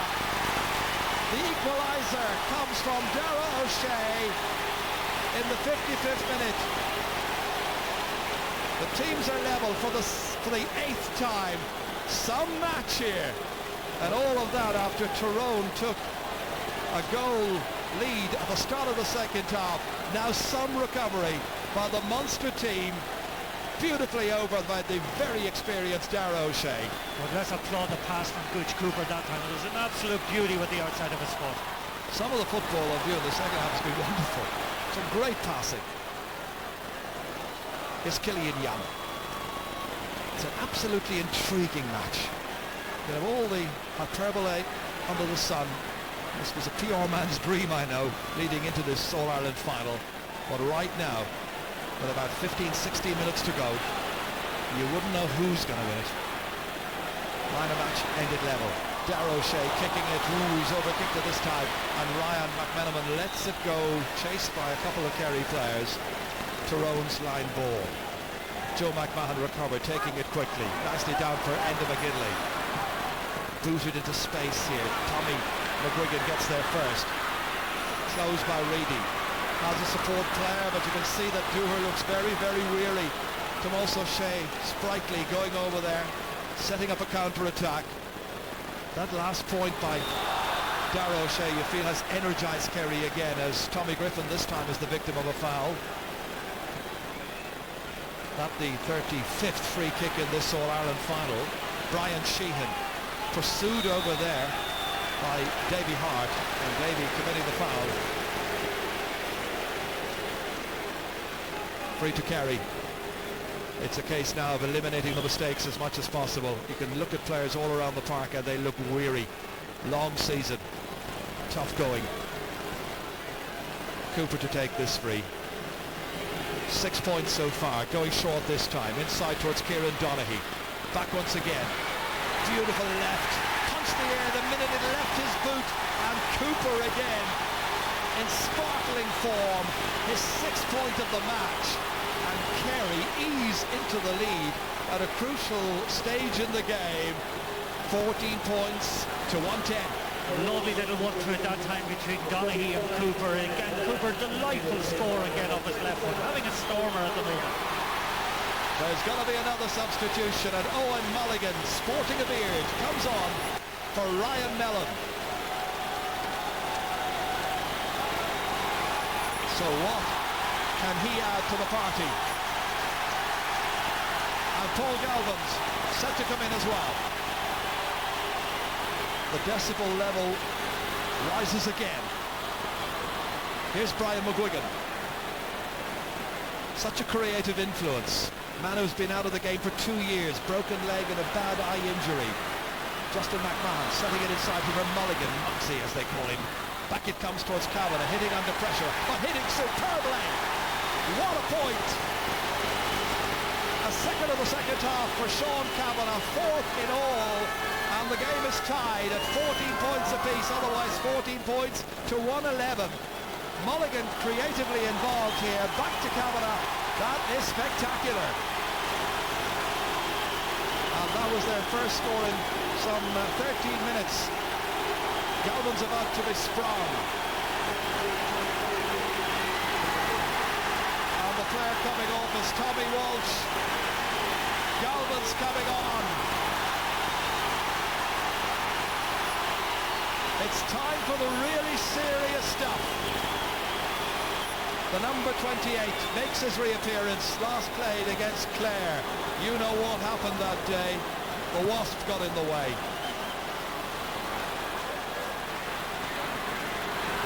Oof. Back it comes once again here, via Tommy McGuigan. Held onto there by his brother Brian. Davy Hart following it forward here. Who's going to win this 119th All-Ireland football final? McGuigan ready to take it. Quick look around to see who's moving. That's the 65-metre line he's on. Leaving it here for Ryan McMenamin. Floating it in there, but into space. Bit of a chase on to try and win that. It was Joe McMahon who's gone to the forwards. Stephen O'Neill in top side towards Mulligan. Hughes trying to follow it up. Back there to help out was Tommy Griffin. The substitutes playing their part, and that's gone out for a 45. A 45 for Tyrone. Their first 45. It really is boiling up here. There was a bit of a push there. It's going to be interesting to see whether the referee decides that it's a closer in free. Well, certainly, I thought there was a push that time again. Just watch it. Definitely a push in that case there. Tommy Griffin goes down to lift it. It's pushed out over the line. I thought, all right, should have been a free out. It's got to be a 45, however. And there were plenty of officials down there to bring that to the referee's attention. It's got to be Stephen O'Neill who will kick this. Can he kick Tyrone back into the lead again? composing himself. 60 minutes are gone, 10 to go. It's going right, he's missed it. Still level. There's a massive risk bringing Stephen O'Neill back in today. Hasn't played football in a couple of years at inter-county level. Again, only club football. Again, it's difficult to get from club, fitness at club level up to fitness that you need at in All-Ireland final. I just think it's a little bit much for him. It is said the players wanted him back in because he'd been playing very good football in club football in Tyrone. But there's a big difference between playing club football and playing at the senior level. Loads of Tyrone players jumping for the same ball, and they leave it behind them to Paul Galvin, who's picked up the scraps immediately. Aidan O'Mahony now.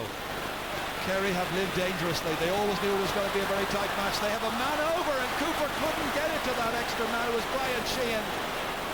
Just missed the opportunity, and now it is Kevin Hughes instead. Well, he's had two horrible wides himself already in the second half, so trying to play it into Mulligan, leaves it behind. Galvin has it instead. Now Darragh O'Shea. Outside here as far as Padraig Reedy, and Padraig Reedy needed the support player of a man on his shoulder was Mark O'Shea. Out to Aidan O'Mahony again. Trying to break the tackle, succeeds because he's fouled by a combination of players. One of them, Brian Dooher. Free to Kerry. Looking for the lead.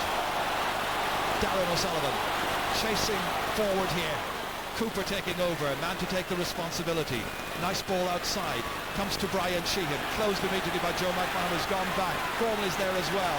They want possession. He's on the ball, and it's going to be a free out to Tyrone. Brian Sheehan just couldn't get it away. It's a case of use it or lose it. Yeah, that's great tackling again by the Tyrone defence. That manic intensity that they bring to it was once again in evidence there. Again, Brian Sheehan, that little bit slow thinking and trying to do something with the ball. Well, we were excited about the prospect of this match when we remember back to 2005. And certainly the drama right now is intense. Justin McMahon pinned back there by Donaghy. Couldn't get the ball, however. Out to Philip Jordan. Looking for a player to release it to. Held it, waited. Kavanagh, the one who's making the run forward, gets it. Every movement now, even though those legs are tired, so important. The Sam Maguire Cup, the most famous trophy in Irish sport to be won. Killian Young wins it back. Declan O'Sullivan now. Will he carry? Will he kick? He's got one man waiting inside. Only one. That's Donaghy. He holds.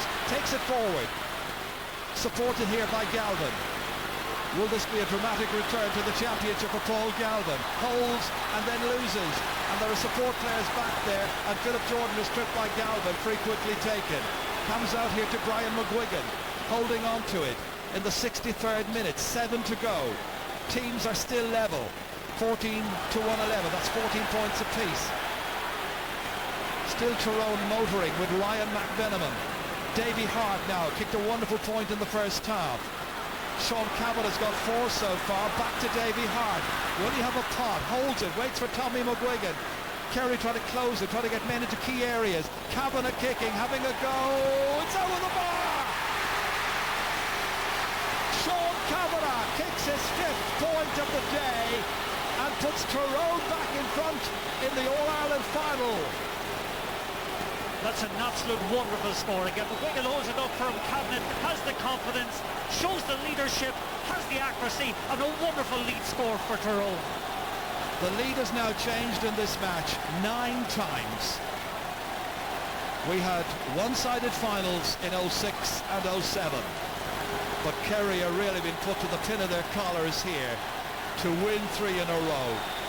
They want to beat Northern opposition in the final itself. They particularly want to beat Tyrone. Very much so. But anytime Kavanagh gets the ball, he's dangerous and he's dynamic and he's accurate. He's having a wonderful period of football at the moment. And that time, Paul Galvin gets into some trouble with a foul on Philip Jordan, I think it is. And Mickey Hart, who has won the title in 2003 and 2005 again. This time it is a yellow card for the man who has just come back, Paul Galvin. Well, the fairy tale story was that he was going to come back and lift the trophy. He has lifted Philip Jordan out of the way here. Well, definitely, again, the referee decided. Yeah, it's one of those head-high tackles again. The referee has been consistent today and actually booking for them, and correctly so. Joe McMahon taking the free for Tyrone. They're trying to hold their lead. Kerry want the ball. Mulligan, what a great block that was. Comes back from Tom O'Sullivan, but Tyrone following up. So good in this transition, going from defence to attack. They defend as a group, they attack as a unit. Cavan has been magnificent. McGinley, superb all season. Will it curl in? No, it's gone hopelessly wide at the end. He just couldn't find the direction. Yeah, this is the block here just a moment ago. Wonderful block that time again. Mulligan doesn't know where the ball went to, but a great bit of defending. David Moran's about to be introduced. And the player who'll be going off, I think, could be Brian Sheehan. Darragh O'Shea catching. Darragh again providing the leadership, but he's pinned really back here. Reedy getting it forward. Killian Young back towards Darragh O'Shea. Kerry building. It's Tomas O'Shea. He won't give up. Kerry will never give up. They're a point behind. Inside here towards Brian Sheehan. Back towards Tomas O'Shea. Dangerous moment! Oh, somehow Declan O'Sullivan is denied, and it's a 45. A miracle block again. Edge of the seat stop. And Declan O'Sullivan probably thought he had rolled it into the back of the net. Wonderful piece of forward play that time. Tomas O'Shea sees the incoming forward again, gives it to Declan O'Sullivan, does everything right, but Pascal McConnell anticipates it magnificently, and a real match-winning save if there was ever one. They were going to take Brian Sheehan off and replace him with another player, but right now he's needed for the 45. This to tie up the game, and it's drifting to the left and it's gone wide. And Tyrone continue to lead as Kerry have now kicked their 10th wide of this All-Ireland final with 67 minutes gone. Watch this save again here. Declan O'Sullivan at the end of an intricate move got away from Gormley, but the goalkeeper again, Pascal McConnell, produces a breathtaking save. So David Moran is going to come on. The UL student replacing Brian Sheehan.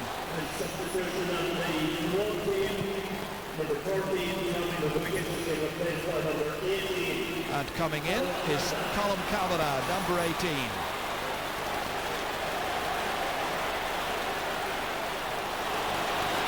This is nicely down here as far as Stephen O'Neill. Having a quick look at the post. It's a real hit and hope one. He was doing a bit of praying with that one, but the prayers didn't quite work out in this particular instance. Well, you've got to take your hat off actually to Tyrone. They have been so intense right throughout the game. There's a ruthlessness about them. There's great skill in what they're doing. There's great knowledge in the system that they're playing. But certainly they have absolutely dominated Kerry, I thought, through the second half. And they've just used up their 5th substitution. They came here respecting Kerry but not fearing them, and they're carrying the fight to them again, and that's brilliantly illustrated by Sean Kavanagh, who's been inspiring. What about that for a pass from Dooher? Kevin Hughes has missed a few chances, still holding it, still there. Mulligan, and Mulligan's down. The referee says play on, no penalty, and it's fisted in the end by Hughes, and he's put it wide. The referee says that Mulligan took a dive. Just watch it again here. Now, did he? Well, he's outside anyway in the first place, and definitely he did take a dive. Referee's call justified by the pictures. But that was some miss by Kevin Hughes. And Tyrone fans are going to have to live on their nerves for a little while longer. Over a minute still to go of the 70 minutes. They're ahead by a point. They won in 2005 by a point as well, remember. Past masters. Brian McGuigan was a star that day. Back here starring again. Here they come. McGinley. Beautifully over the bar. That could well be a winner. McGinley's first point. Kerry haven't scored for 12 minutes in this final. McGinley has. And it's 113 to 14 points. Some performance by Tyrone. And once again, McGinley, in every game he's played, he's been outstanding off and on throughout the game, but he's once again scored from play, as he's done nearly in every game so that far. There's a belief in Tyrone that they're going to win it. Hughes, he can't miss this time, he hasn't. Over the bar, Kevin Hughes, and Tyrone lead by 3. It's a dangerous lead, as we all know. We're heading into injury time.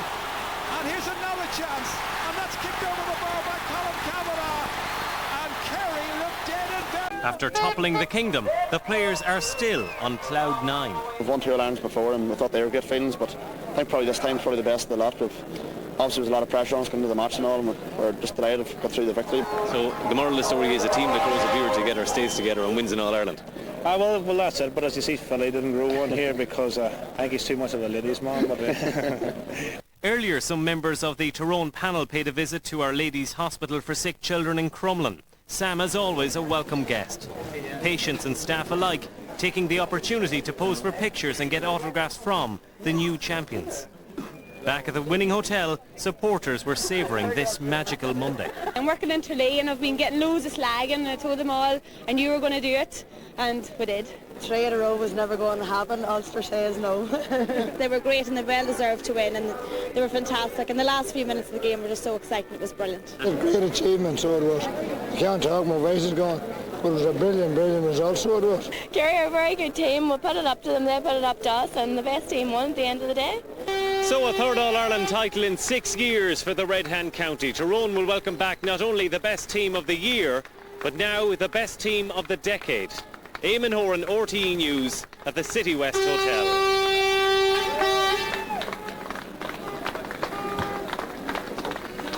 Well, our reporter Emer Lowe is in Auchnacloy. Emer, I gather the fans haven't let them down today either. Sharon, I'm very sorry, but I can't hear a word that you're saying. As you can see behind me, quite a few people have turned up here in Auchnacloy. They want to welcome home Sam for the 3rd time to Tyrone. And as well, they want to welcome their heroes, who of course performed absolutely superbly yesterday and secured a fantastic victory over Kerry. It's going to be a great night here in Tyrone. I think the team are just happy to come into the town in the next couple of minutes, so excitement is really building. But join me later in the programme, where I'll be talking to at least 2 of the players who made this very special celebration possible. Back to you in studio in Dublin. Very good, Emer, thank you. Saw the first distinctive wave of his magic wand.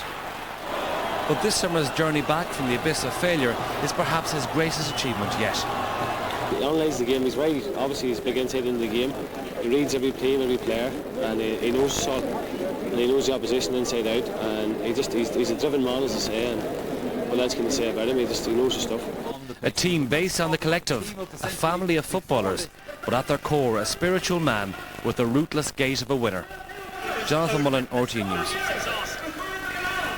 Well, Europe's golfers have been coming to points on the beaten side this afternoon, but Tyrone have won, and they have won well. Yeah, you must salute the achievement, because it's sweet and it's merited. It's the result of a manic work ethic, primal intensity and belief, and great trust in one another. There was a great demand that made of each other. They played as a team today much more than Kerry did, and again it's a tribute to Mickey Hart. People are looking for his neck after the game against Down, but he's had unflinching belief in his players. The players had unflinching belief in themselves, and they've navigated a very turbulent couple of years to deservedly go and win the third All-Ireland in this decade. Oh, they were deserving winners today. No question about that. How did so many people down south get it so wrong? Well, I think I got it badly wrong too when I said beforehand that Kerry would win by 5 points, but they haven't got the energy levels or the intensity of Tyrone today. And Joe talked beforehand, and he's killed us talking about it all summer. This system that Tyrone have, it's what is impregnable today. And again, the sum of the parts is much greater than any individual in it. And again, it was okay. Cavanagh shot at different times. Cavanagh got some wonderful scores, but it was the teamwork, the team ethic that won it for them. The first ever All-Ireland final between 2 teams to come through the qualifiers has ended with Tyrone the victors by 4 points. Pascal McConnell got his chance in goal. He will feel for his colleague John Devine, who missed that opportunity. But Pascal had an absolute stormer. 2 absolutely sensational saves, 1 in each half, denying Kerry. But that wasn't the story, because there were Tyrone heroes everywhere and anywhere. And you never know, they might keep on wearing those beards forever and ever. Well, that is true, but again, you know, this team has been touched by tragedy for the last 10 years. The death of Paul McGirr, the untimely passing of Cormac McAnallen, and John Devine's father, untimely death the other day. They have drawn inspiration from these things. They're a unit.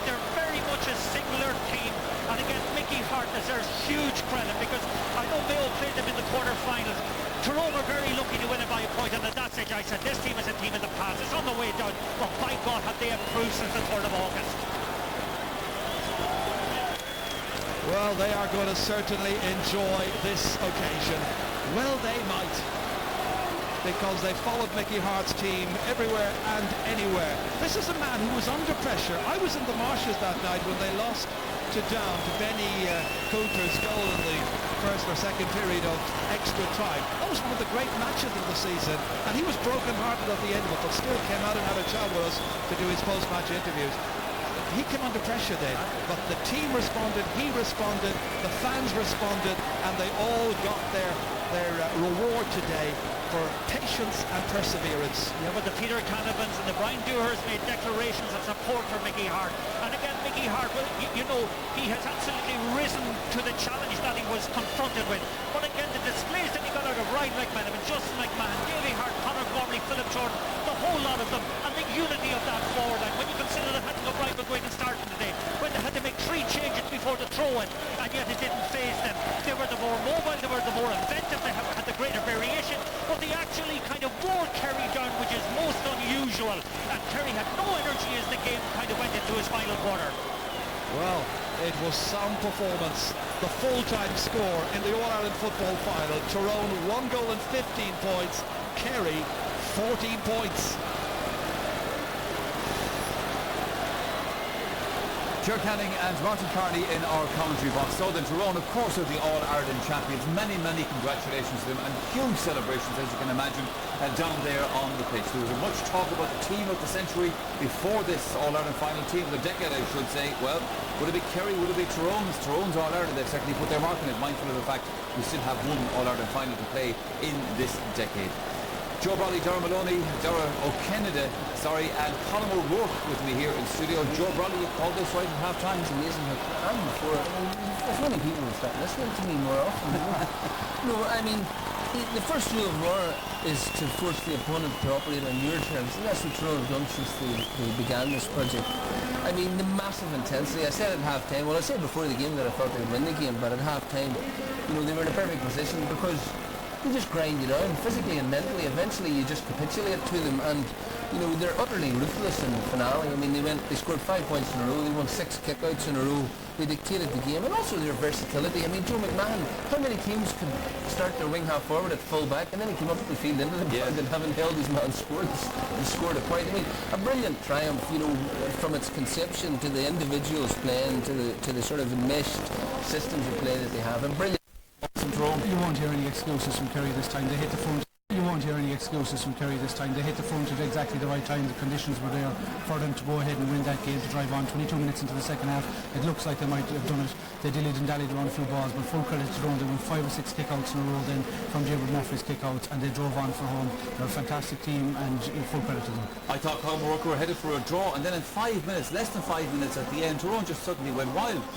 Absolutely, like Dara was saying, like Kerry hit the front with 15 minutes to go and didn't score again, and Tyrone came along and kicked 5 points to show how great a team they were. They didn't grind this out, they actually played some superb football. I suppose a pivotal moment would have been after about 66 minutes. I think the Declan O'Sullivan shot, which looked like it could be a goal, was saved. I think that changed the whole game. Peter Caffrey on the right of your picture there, the guard. I'm sure he'd love to be here on All-Ireland final day as Dublin manager. Not to be for him, it is for Tyrone. And Joe, presentation of the cup. Well, the presentation of the cup coming up. Nicky Brennan, the GAA president, making his speech and about to make the presentation to the Tyrone captain. Tyrone have been blessed with some wonderful captains over the year, and Dewar is the latest. He's inspiring.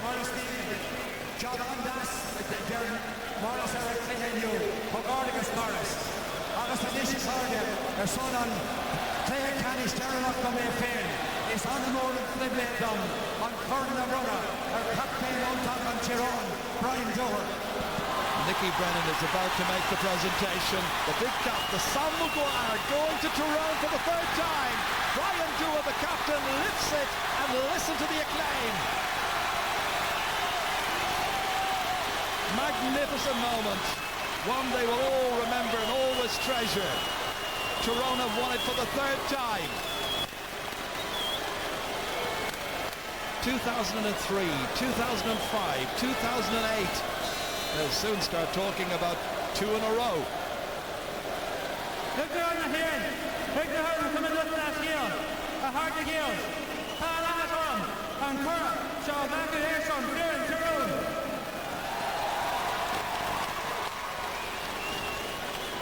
It's good to be back.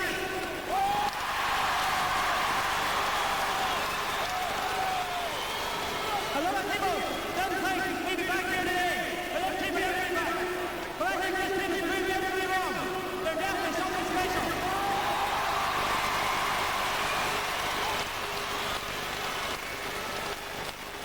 There's a lot of people. I have the time to make this thing possible. First of all, some room for a better outfit in court. A lot of construction in place to be the very best. And she knows today, we are the best.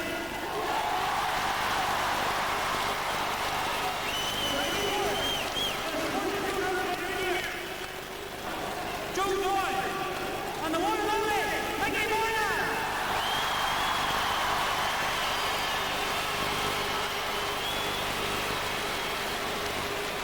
Now the wide ring are getting a team. We achieved it today. They lost all the pain on the end. Thanks to Shivers, Dr. Shivers Cassidy, our president, Louis O'Connor, Peter O'Connor, Michael Hart, Randy Conlon, and our reserve, Reed Daly, and Stephen Wright. Thanks for everything throughout the year.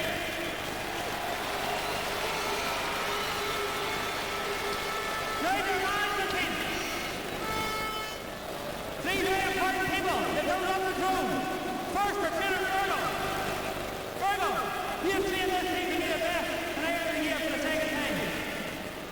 You remember that all due criticism over the last year or two, but Fergal, you've delivered this night today. Thanks very much for everything.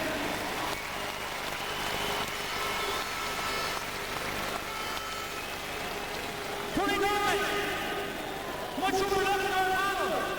Graham Kirkpatrick and Management Setup was one of the most seasoned to prepare us for matches. As people have said, we're 20 minutes to win football, not for us to win. And what about Mickey Hart?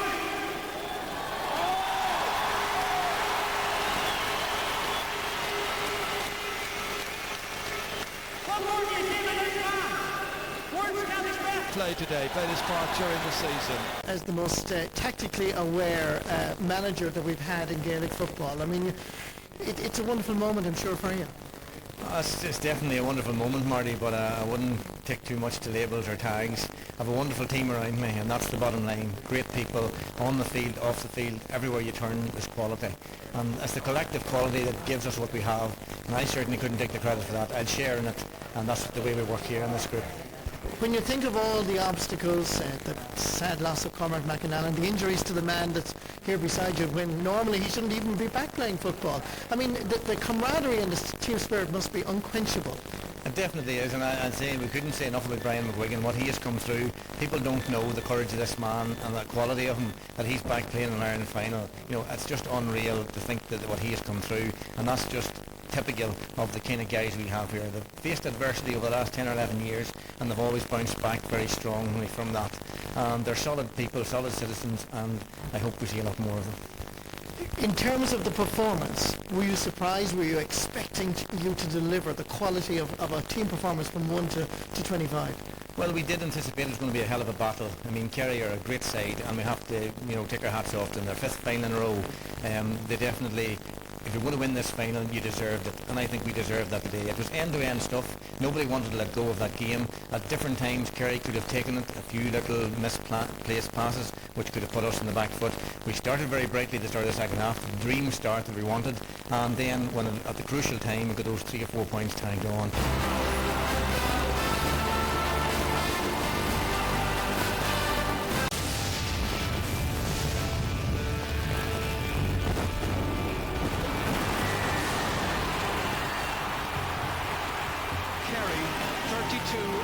Titles, Tyrone none. Tyrone are certainly out there to make history. 4 players from Tyrone surrounding him. It's like rugby, they're all over the place, chasing like a pack. Darrell Shea trying to bring a bit of order to midfield, but they're just putting it anywhere. When have you seen anything like this? Kerry are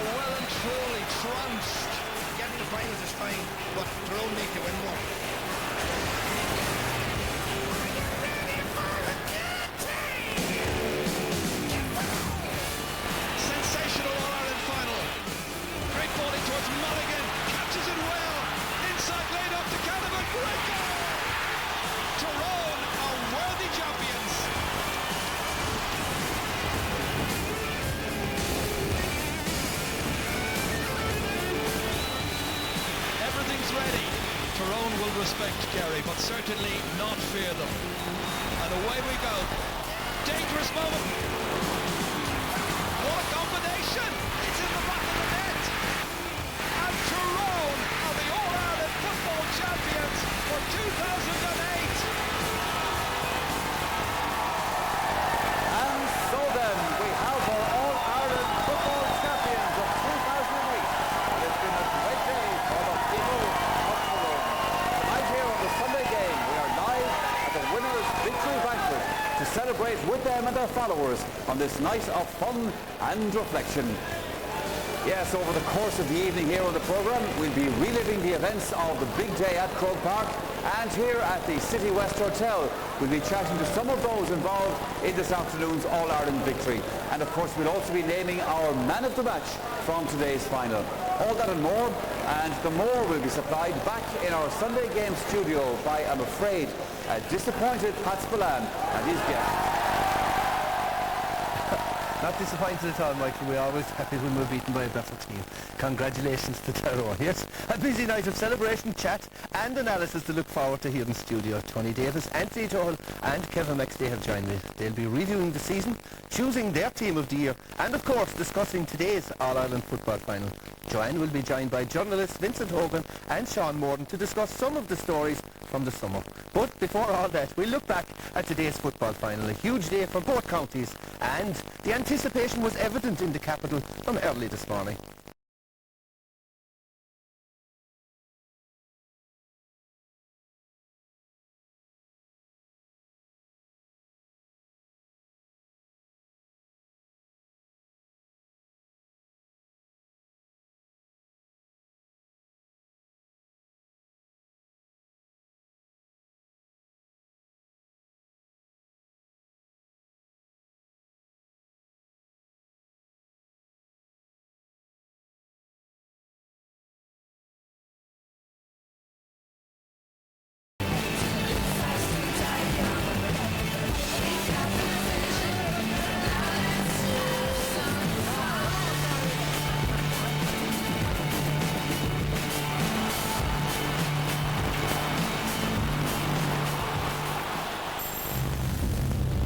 Kerry's starting 15, as announced on Thursday, created a talking point or two. On the face of it, Padraig Reedy gets back into the team. Record here, lads, for eating humble pie.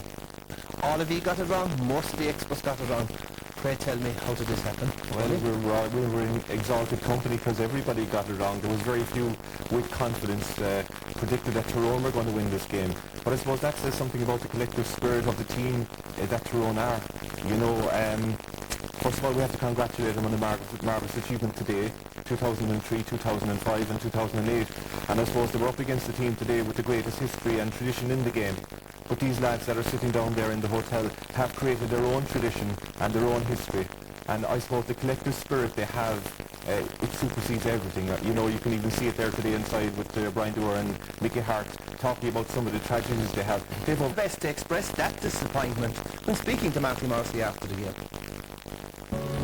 In the context of things, it's been a roller coaster year for us. It's over now. 2008 now is Tyrone are winning. It's disappointing for our players. It's disappointing for the supporters. You know, the lads have given so much over the last number of months, number of years, and they deserve a lot of credit for what they've done. We'll cry for the next few days, but we'll dust ourselves down, we'll come back, and that's what Kerry do. They get back up again and they'll start training and hopefully back up in Croke Park next year. Many times to Donny and Walsh, that was an error. They could have carried the ball a little bit or made one more pass to get it to a half forward. The diagonals were going in, but they weren't going in long enough. The key to Kerry actually winning was getting the ball just that 10 metres further in, so they could get good ball into it. Like they still have the best full forward line in the country when you look at it. But why couldn't they bring it? They just didn't get it in because Tyrone were putting them under so much pressure out the field that they just couldn't play it like they were supposed to do it on the blackboard. I think you have to also recognise that Mickey Hart once again, Mickey Hart got it spot on with his tactics. You know, bringing Joe McMahon, who played the entire season in the forward line, bringing him back into defence, counteract the aerial threat of very good. He got that right, as he has done time and time again. I know I questioned it in the Down Tyrone game why Sean Cavan was left at full forward, but I think we all saw today why Sean Cavan was at full forward. Kerry also missed 2 scoreable frees. You know, there was 2 frees there. You know, Brian and 2 goal opportunities that passed from a current save. We're just spoiled with the kicks that he's taken. Come here, a lot of people are saying, look, up to now, Kerry haven't beaten a Northern team in an All-Ireland final, and today was the day they needed to beat a Northern team to be considered a truly great team, and they failed again. Why can't this Kerry team beat Northern opposition? Well, they can. They have beaten Northern opposition. In finals? Well, it's Tyrone. They haven't been able to beat Tyrone, and that's... and Armagh once. Armagh once, but you really have to look at it in terms of... this was about, who was going to be considered to be the best team of the decade, of the generation. The stats might show 3 to Kerry and 3 to Tyrone, but 4 to Kerry. This is the one. This is the one that defined it. Today, defined it. You could be forgiven for getting it wrong once. You'd think the second time you'd be wiser, but even today, after having experienced all the experience against Tyrone, Kerry were still unable to beat Tyrone. Didn't make it a bad team, though, actually. Absolutely not. They've won 4 All-Irelands in this decade. Isn't that right? 4? Yes, correct.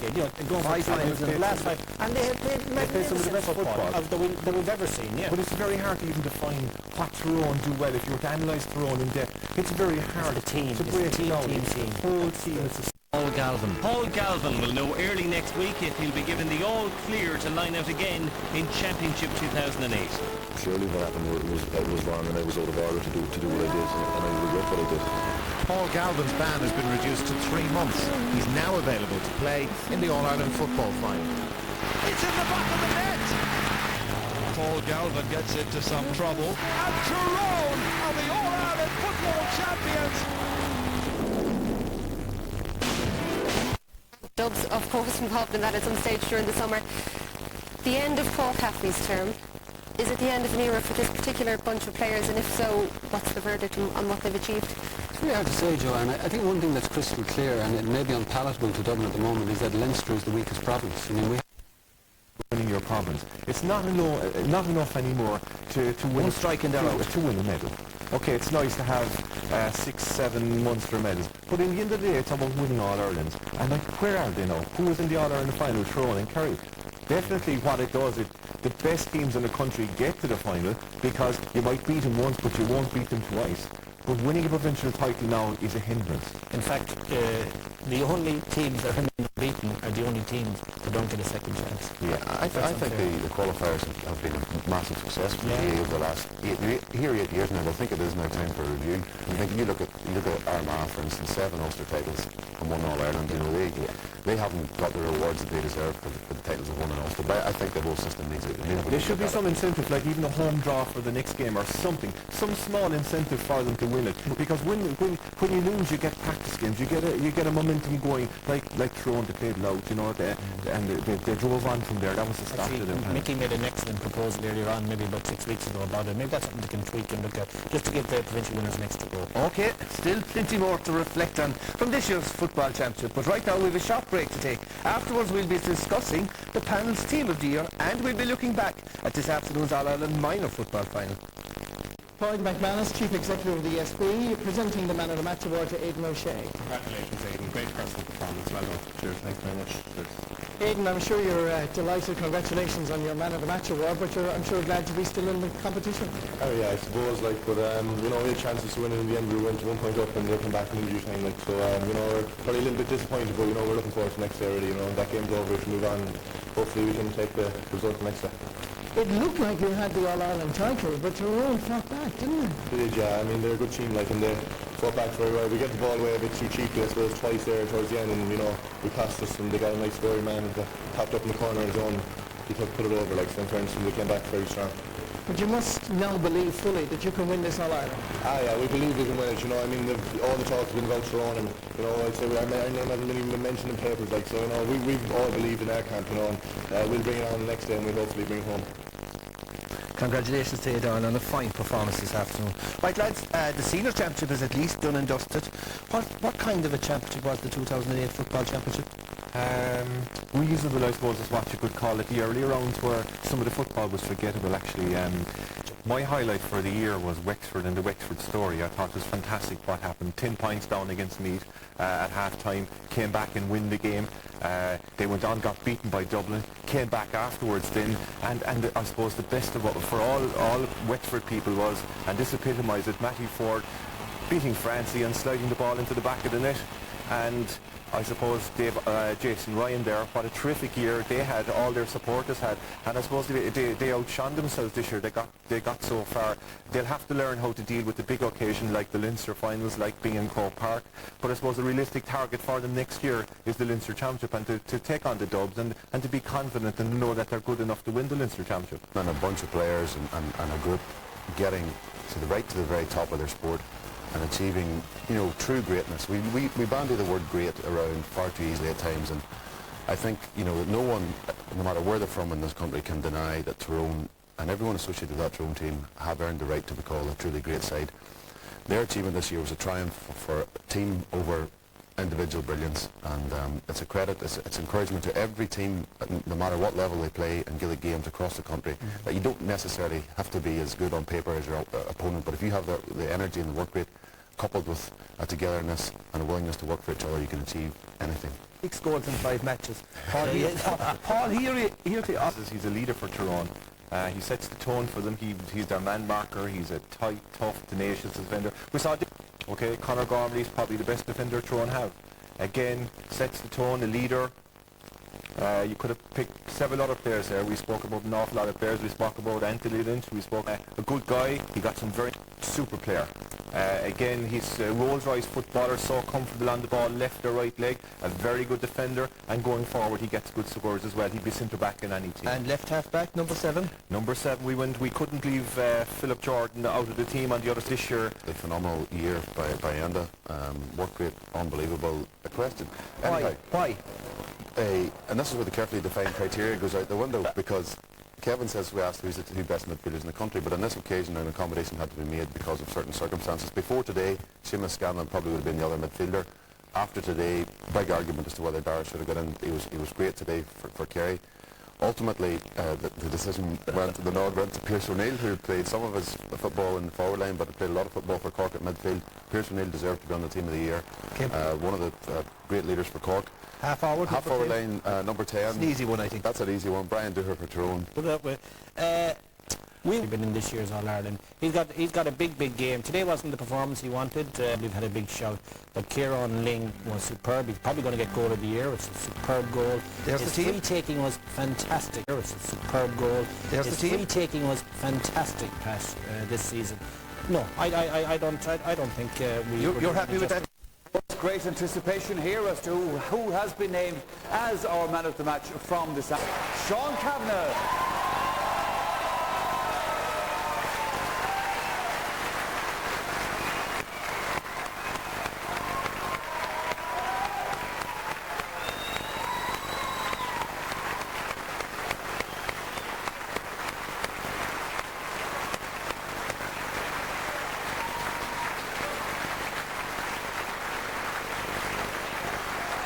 I've spoken earlier on, this year has been something special about the boys after this disappointment in Uri. It was probably a low point of most of our careers. There's something special about all these guys in the squad. They've won under 21 minor All-Irelands, and we're always had a sneaky suspicion that with the potential to get here today, and luckily whenever we got here we finished the job off.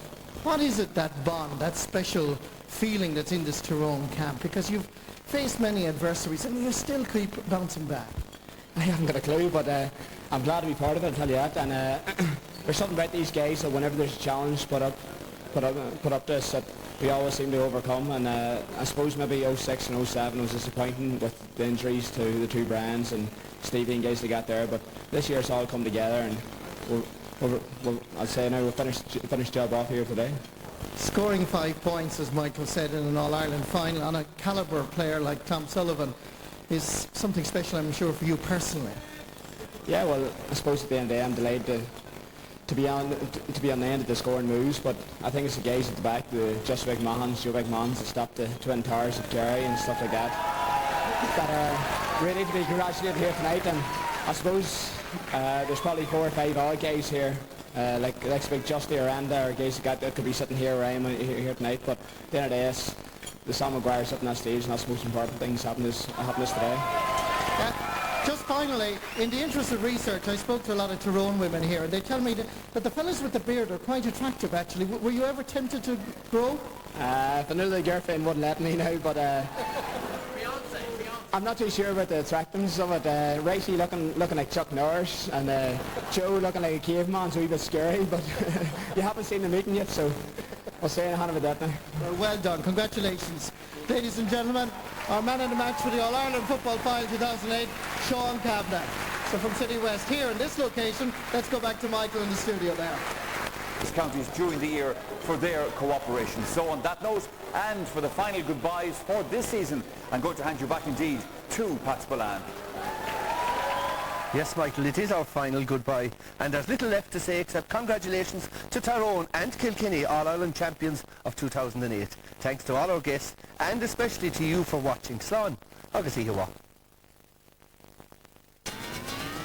All of the day's top sports stories from at home and abroad. We'll bring you all the soccer results from tonight's football team. Got a rousing reception as they returned home with the Sam Maguire this evening. It's the third time in 6 seasons that Mickey Hart's men have won the All-Ireland Senior Football title.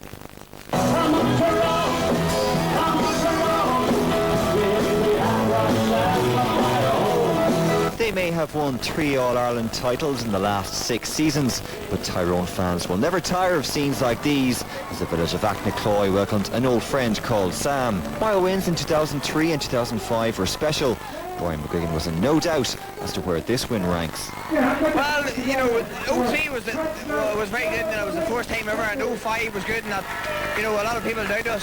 This year, a lot of people doubt us, and we just wanted to prove them wrong. I think maybe this is the straightest of all, but that's not disrespecting the all 2 that we won, but I just think this year the team won, and everything was so unbelievable, and, you know, I'm just glad that everything worked out according to plan. Did you expect this when you were beaten by Down earlier in the year? Certainly not now. This year's beyond our wildest expectations after the Downs game in Uri. We weren't expecting to be playing football in August, but as the year grew longer, when you were in there with a chance, when you had the talent, we just had to apply the work rate and get better, and that's what we did, and all culminated in good victory yesterday. Did the criticism after that game affect you or drive you on after that? Yeah, I suppose it did to a certain extent. I suppose as footballers, you don't like to rely on the media or what our fans' criticism to drive you on. The motivation has come up from within, but yeah, to a certain extent it did at the start, but at the end of the day, that's it. We're all footballers, we all want to win All-Ireland. That is the goal to start the year, and we're glad we're here now. And there certainly was no lack of a party mood among the Tyrone players.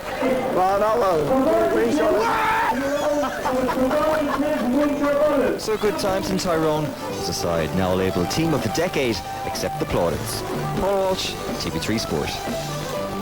Well, as you saw there, the Tyrone senior footballers have returned to their home county after their All-Ireland final win over Kerry.